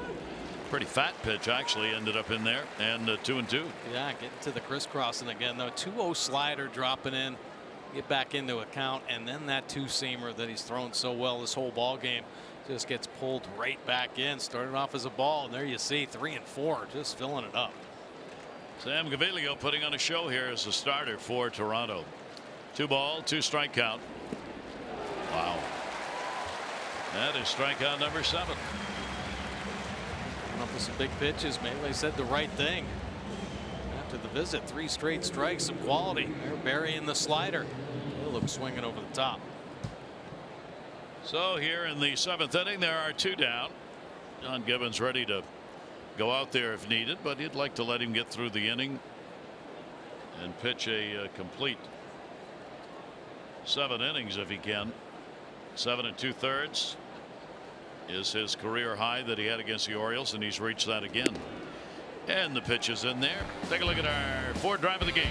Yeah, Cedric Mullins getting on a fastball, and it's his second 99 miles an hour off the bat. 22-degree launch angle, so it's another line drive home run for Mullins, and he's trying to spark this Oriole offense. Heard of your local Ford dealers for great savings on cars, trucks, and SUVs. And Mullins will take the pitch up high.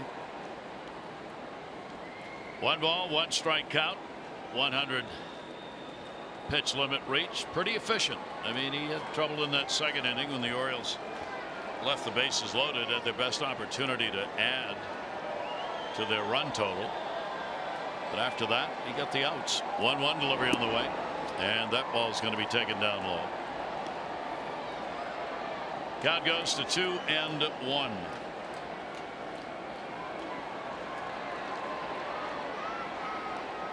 103 pitches is the most he has thrown, and that was against the Orioles.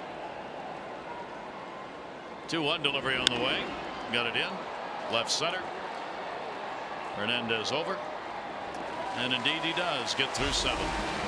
That'll probably be it for him, but what a job done. 7th inning stretch time. It's 8-2 Toronto.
And the Jays have the 8-2 lead in the ball game as Cedric Mullins gets sent out there in center field. Tanner Scott will stay on the mound. Mullins delivering the home run for the Orioles, 5th inning. Orioles. Tanner Scott came on and retired the side in the 6th inning. Gets Morales. Morales is on a tear. 2 singles and a home run in this ball game. He's now homered in 3 consecutive games. First time he's done that this year. Fouls that one away. He had 4 RBIs in the ball game last night. He's got 2 RBIs. Ball game tonight. Carroll up in the bullpen. That 4 RBI game last night was his high, and the multi-homer game the 22nd of his career. Pitch will be taken inside.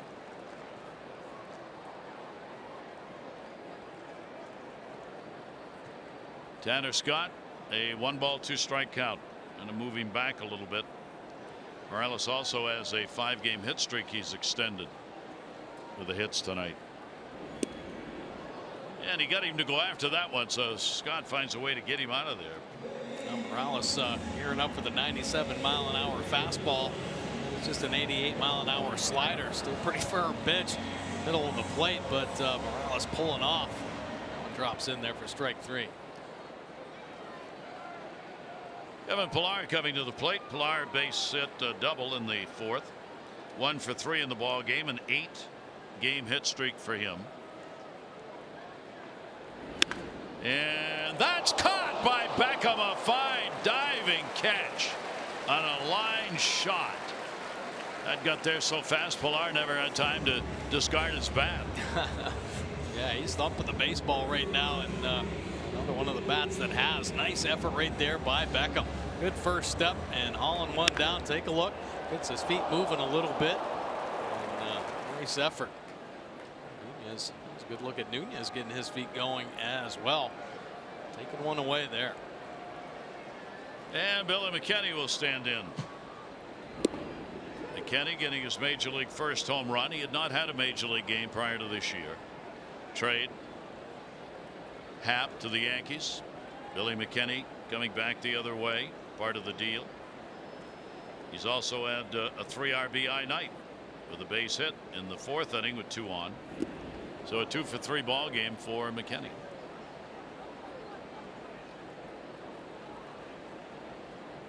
Talked about Scott's numbers against lefties, pretty dominant. Low 200s. The problems this year with the right-handers, hitting up well over 300. But, tough for the lefty to keep that front side in there. Power slider fastball combination. 0-2 delivery on the way. Tried to hang in on a ball coming in on him and fouls it back. So Tanner Scott takes the count 0-2. Meisinger worked an inning, gave up a run on a hit, a walk, and a strikeout. Surrendered the home run to McKinney in the 1 inning that he worked. Bundy 7 runs, 10 hits over 4, and gave up 3 home runs. That'll push him back a little bit. Spins to the inside to get away. Caleb wants the sliders down and away. He wants to throw it hard. Make it look like that fastball in the outer third. Both sliders here, last 2 anyway, backing up on him. 1-2 on McKinney.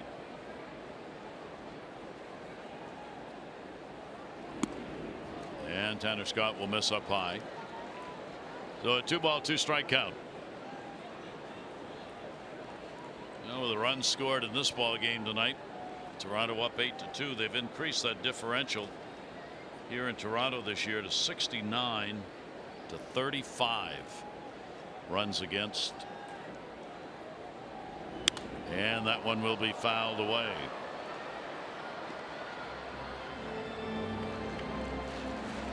Well, McKinney fighting some off. 2-ball 2-strike count. He'll be taking a look at least the 7th pitch of this at bat.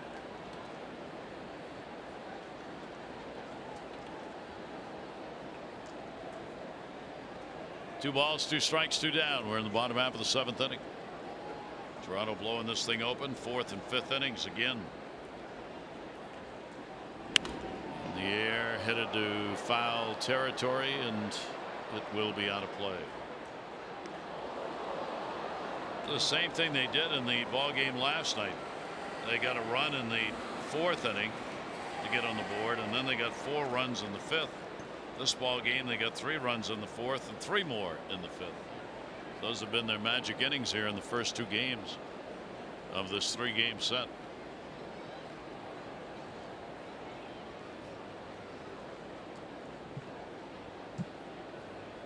Scott with a 2-2 delivery again. That'll be outside. That's where he wanted to put that slider about 4 pitches ago. Now the count ends up full.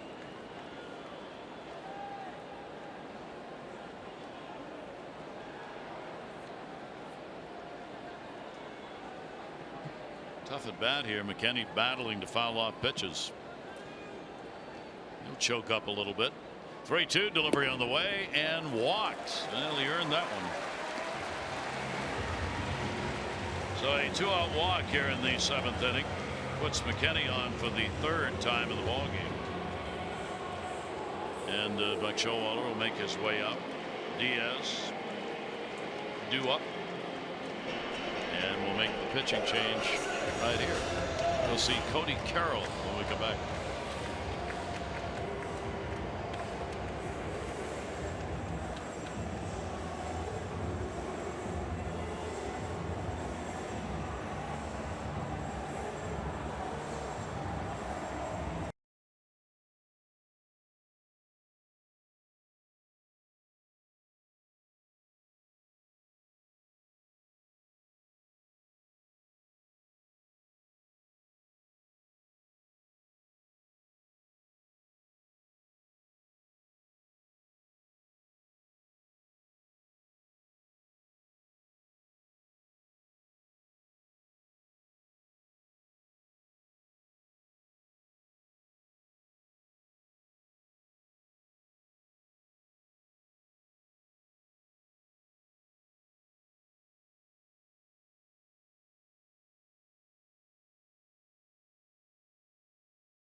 Numbers this season for Carroll.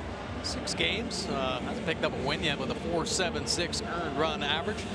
5 2/3. Has the 3 punch outs. Man's been a little bit of a problem here for Carroll. Nice to see his last outing mixed in a few, a couple sliders and even a split finger off that big fastball. That is our Rocket Mortgage breakdown, and let's see if Cody Carroll can find a way to get the 3rd out here in the 7th inning. Another one of the relatively new faces. Contract picked up from AAA Norfolk on the 31st of July. And Carroll with 2 down, a runner on at first base. And the pitch swung on a miss by Diaz. Carroll worked in Cleveland a couple of days ago. Had a solid inning. 1 strikeout. Ground ball will go to Beckham on a big hop, and he'll go to first.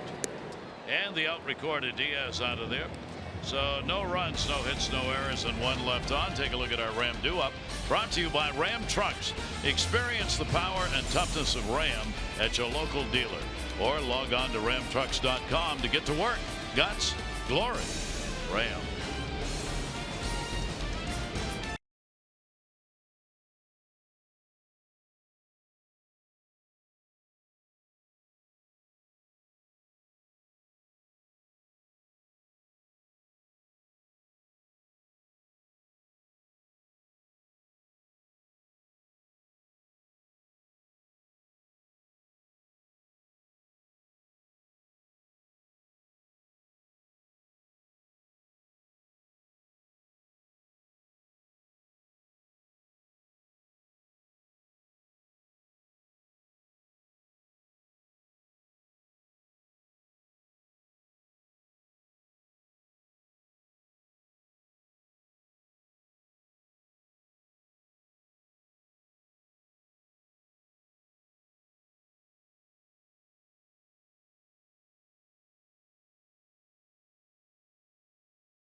ball game. Another strong outing against the Orioles. And this season, boy, has he been strong. 7-inning start this time, 6 hits scattered around, only a couple earned runs on the board. For Cedric Mullins with the solo home run, 7 punch outs, and he'll give way to Petrichka coming out of the Blue Jays bullpen. A solid year for Petrichka. 4.64 earned run average, 28th game, 27 punch outs. He is a ground ball pitcher, 51% on the ground. Opponents hitting good number there, 298 though. Righties way up to 342. 30-year-old left-hander who was with the White Sox last year. Villar in a swing and a miss to lead it off in the 8th inning. 0 for 3 in the ball game, 1 for 7 in the series. Petrichka last year got in 27 games with the White Sox, 1-1, had a 7.01 ERA last year. Blue Jays signed him as a free agent in February of this year. Villar will take the fastball away. Orioles bat in the 8th. Each team has had offensive chances in the game. Orioles at one point, 2nd inning, got it tied up 1-1, but that's as close as they've come to a lead in the ball game. They haven't had one. Ground ball to its second base, tough play, glove. Oh, one hopper can't be handled at first by Smoke. Fine try by Devin Travis. Tried to one hop that one over, but couldn't handle it. Yeah, nice play right there, and we had to get rid of it. So an off balance, kind of an acrobatic throw right there, comes up a little bit short, ties Smoke up. You just talked about it, the tough plays there where first baseman and base runners get tied up, and Smoke a little tentative staying in the baseline there with Villar coming up the backside, pulls out a little too quick. So Villar will get a base hit, and it will keep his hit streak alive at 4.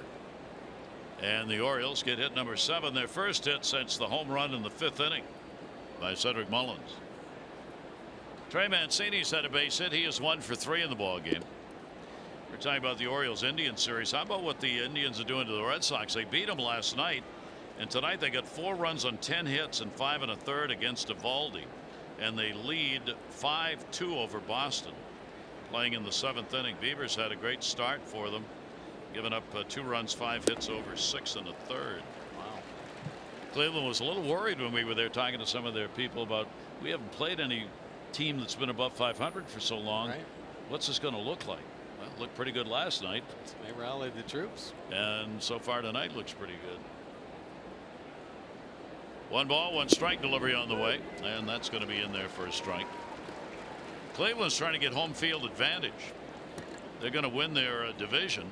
They're up by 13 games. Houston's won 75 games and Cleveland's won 72. And Oakland, of course, same. They're tied, 75 wins with Houston. And whoa, burned that one in at 97. Boy, that is some nasty movement. I mean, he's got that traditional 2-seam fastball, the power sinker right there. He's the type of pitcher you got to get elevated. Great movement down around the knees. This one taken off. Almost catching a piece of the uni as Mancini swings through it. So 1 down, runner remains at first. Adam Jones coming up.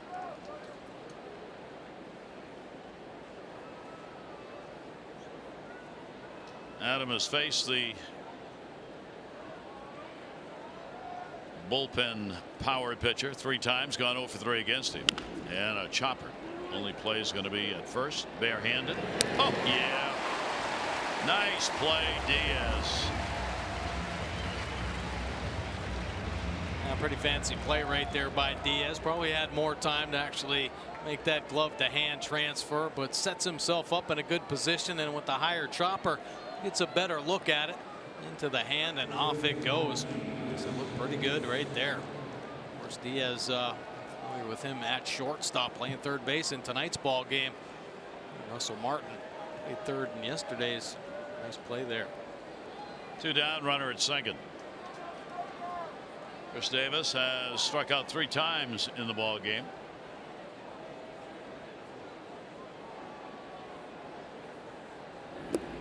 And Heat went around on that one.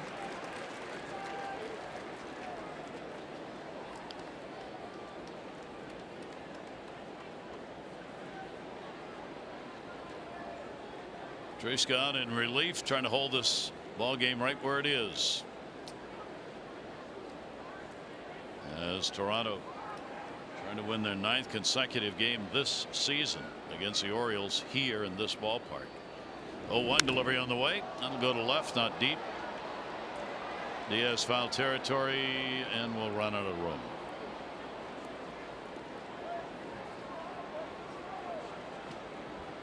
Petrichka getting ahead on Chris Davis. Davis with a tough night.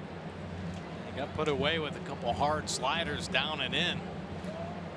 Petrichka, a similar arsenal to Villar. He throws about 6 miles an hour harder with that fastball, that 2-seam fastball.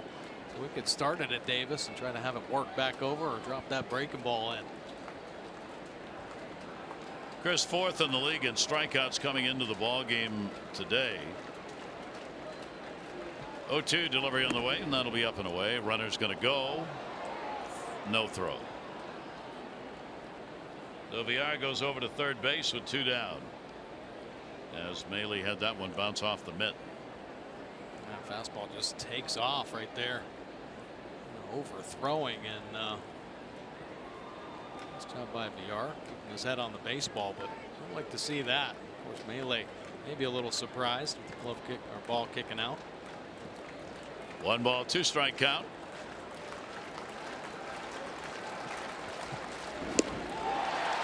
And for the 4th time this year, Chris Davis has to go home with a golden sombrero. 4 strikeouts in a ball game. Blue Jays lead at 8-2.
Bundy's struggles continue with the long ball. Here the hanging breaking ball, and Diaz continues to do damage against the Orioles. Solo shot right there, and then Smoke, the one bat that the Orioles have been able to contain, he goes deep, taking a fastball down and away out over that left field wall. And Morales, boy, might be the hottest hitter in the game right now. 2 home runs last night, and he takes the elevated pitch deep there. Bundy, 3 solo shots and the early exit.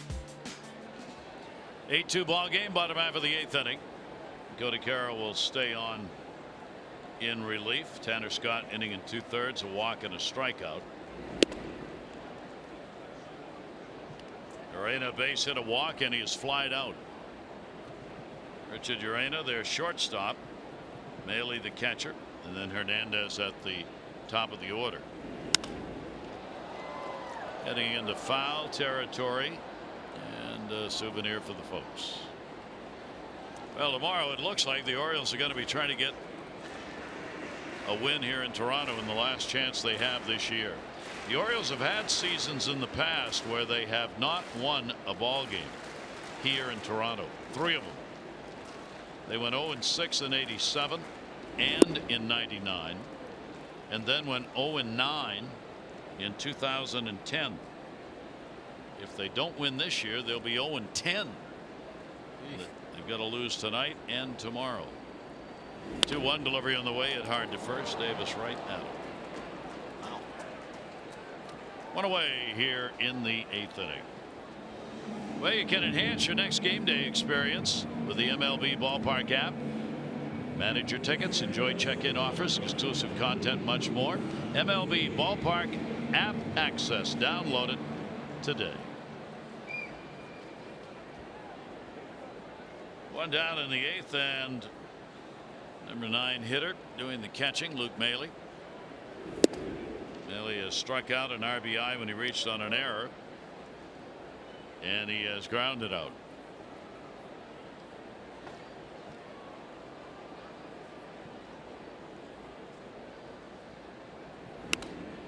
We'll foul that one back off Carroll.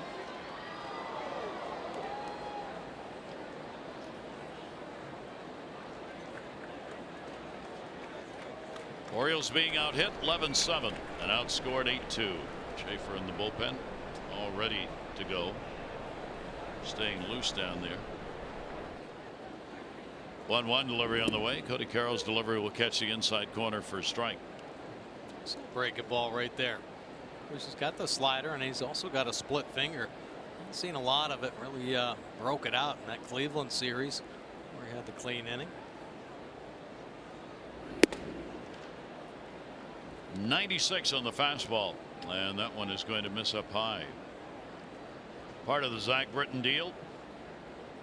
Cody Carroll coming over from the Yankees.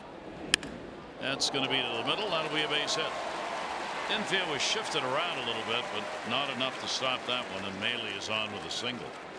Take a look at our Major League Notebook, this day in baseball history, brought to you by University of Maryland University College. 77 Brooks on the voluntary retired list, officially ending the great career. 23 years worth. Those were the career numbers put up by Brooks. 77 on this date, and he said that's enough.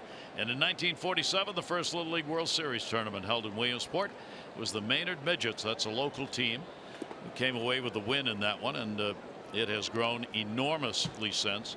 That first ball club hit .625 in that first Little League World Series, 16-7 in the final. It was local teams that participated originally in the Little League World Series. Now, of course, it's global. There's one, and there is two. So Hernandez hits into the double play. We go to the 9th inning. It is an 8-2 lead for Toronto.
Brought to you by Southwest.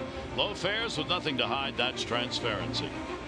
By the hotels at BWI.com. Minutes from BWI Marshall, Amtrak, and Interstate 95. Discover the convenience of the hotels at BWI.com. And by Acura. Visit your Baltimore and Annapolis Acura dealers for attractive lease offers during Acura's Summer of Performance Sales event. Gary Thorne and Mike Bordick here in Toronto. And Orioles 3 outs to work with, 9th inning. Let's take a look at Justin Schaefer, excuse me, just called up on the 19th of this month. His first appearance against the Yankees, a scoreless inning of work. A pretty good fastball, 93 miles an hour, a little slider to go with it. Occasional changeup from Schaefer. Good numbers in AAA. Pitched to a 1.47 in 32 games with the AAA Buffalo Bisons. So Schaefer will work to Renato Nunez. Nunez has an 0 for 3 in the ball game. 1 for 7 in the first 2 games of this series. Schaefer, 25-year-old, out of Lake Wales, Florida. This is year number 6 of professional baseball for him. He had not appeared at the major league level prior to this season. Getting an opportunity at the end of the year here with the big club after, as Mike said, working at AAA. 0-2 delivery on the way, and that'll be up. Nunez, Beckham, Andrioli due up for the Orioles.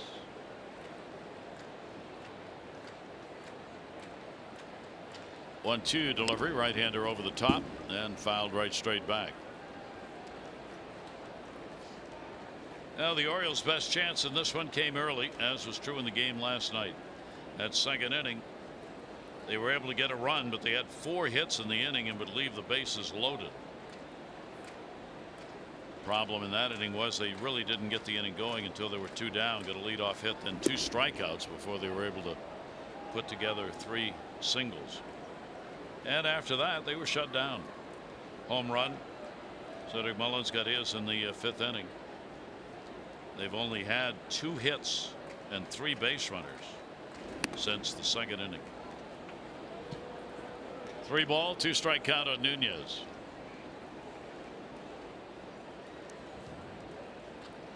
Nunez trying to work his way on. Orioles facing their 3rd loss in a row.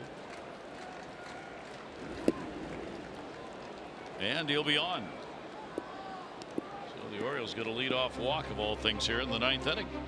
Well, I hope you'll join us tomorrow. They'll wrap up this 3-game set. David Hess will be on the mound. Thomas Penon will make the start for Toronto. Our coverage on Masson begins at noon. O's Extra presented by Ford.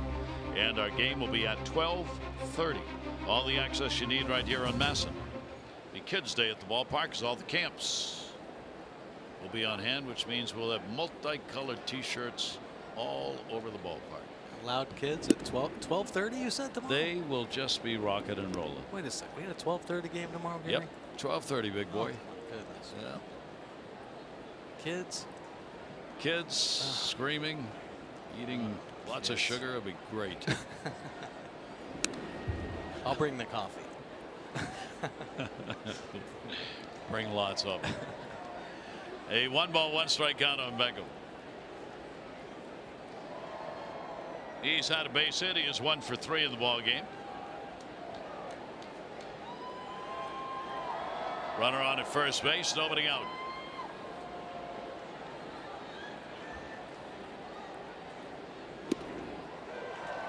That is in there for a strike.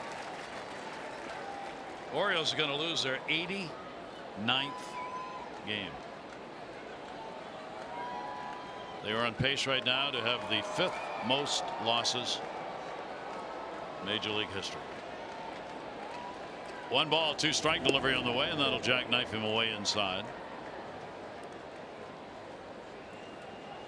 2 ball, 2 strike count.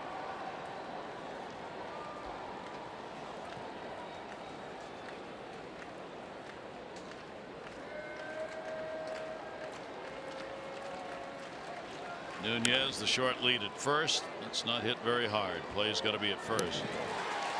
Diaz gets it over there. Runner will move up, and 1 away here in the 9th inning. This copyrighted telecast is presented by authority of the Orioles and may not be reproduced or retransmitted in any form. And the accounts and descriptions of this game may not be disseminated without the express written consent of the Orioles. Been a really rainy night outside. Thunderstorms have been around. So obviously the roof closed here. And with 1 down, runner on at second base. Orioles will try and generate run number 3.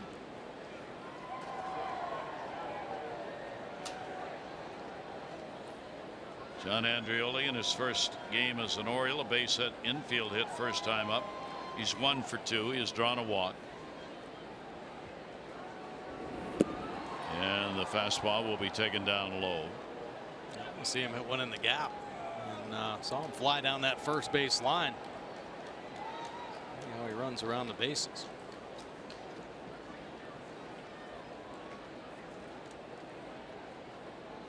Gaviglio will be getting the win. It'll be his 3rd, 2 as a starter. He'll be 3 and 6 on the year. Dylan Bundy will take the loss, 7 and 12. No save involved in this one, at least not at the moment.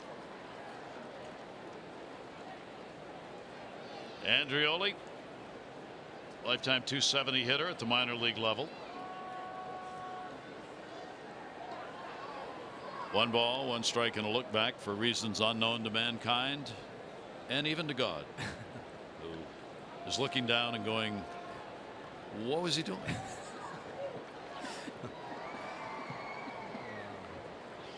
He just didn't want to throw the pitch to the plate, so he just turned around.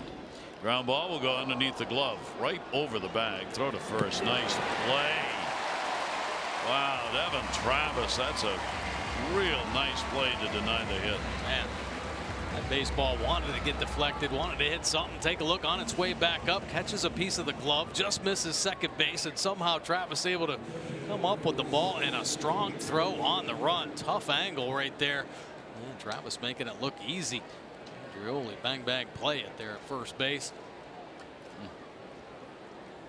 Hustling down the line, not quite. So a runner at 3rd with 2 away.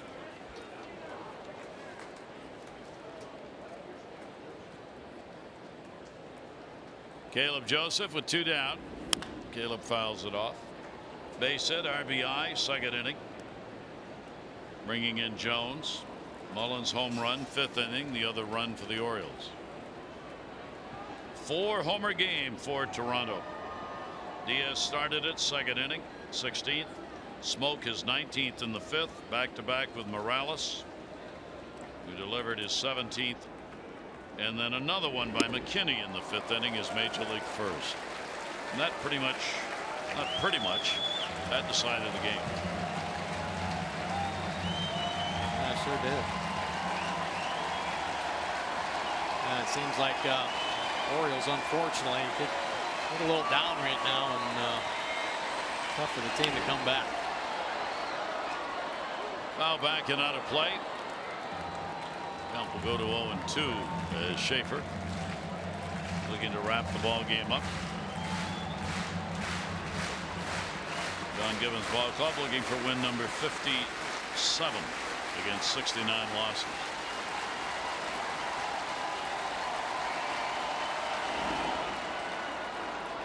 Runner will stay. Ball blocked out in front by Maley.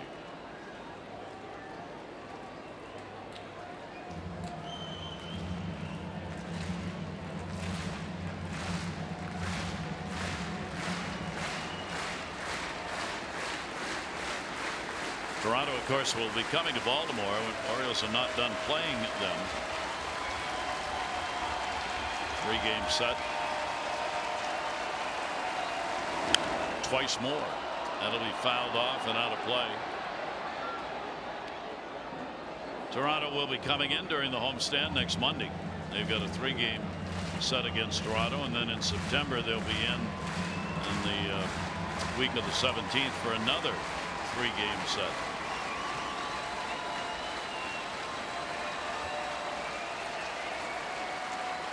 One and 2. Caleb Joseph after the RBI. It'll go to short. Marina's got it, and the ball game's over.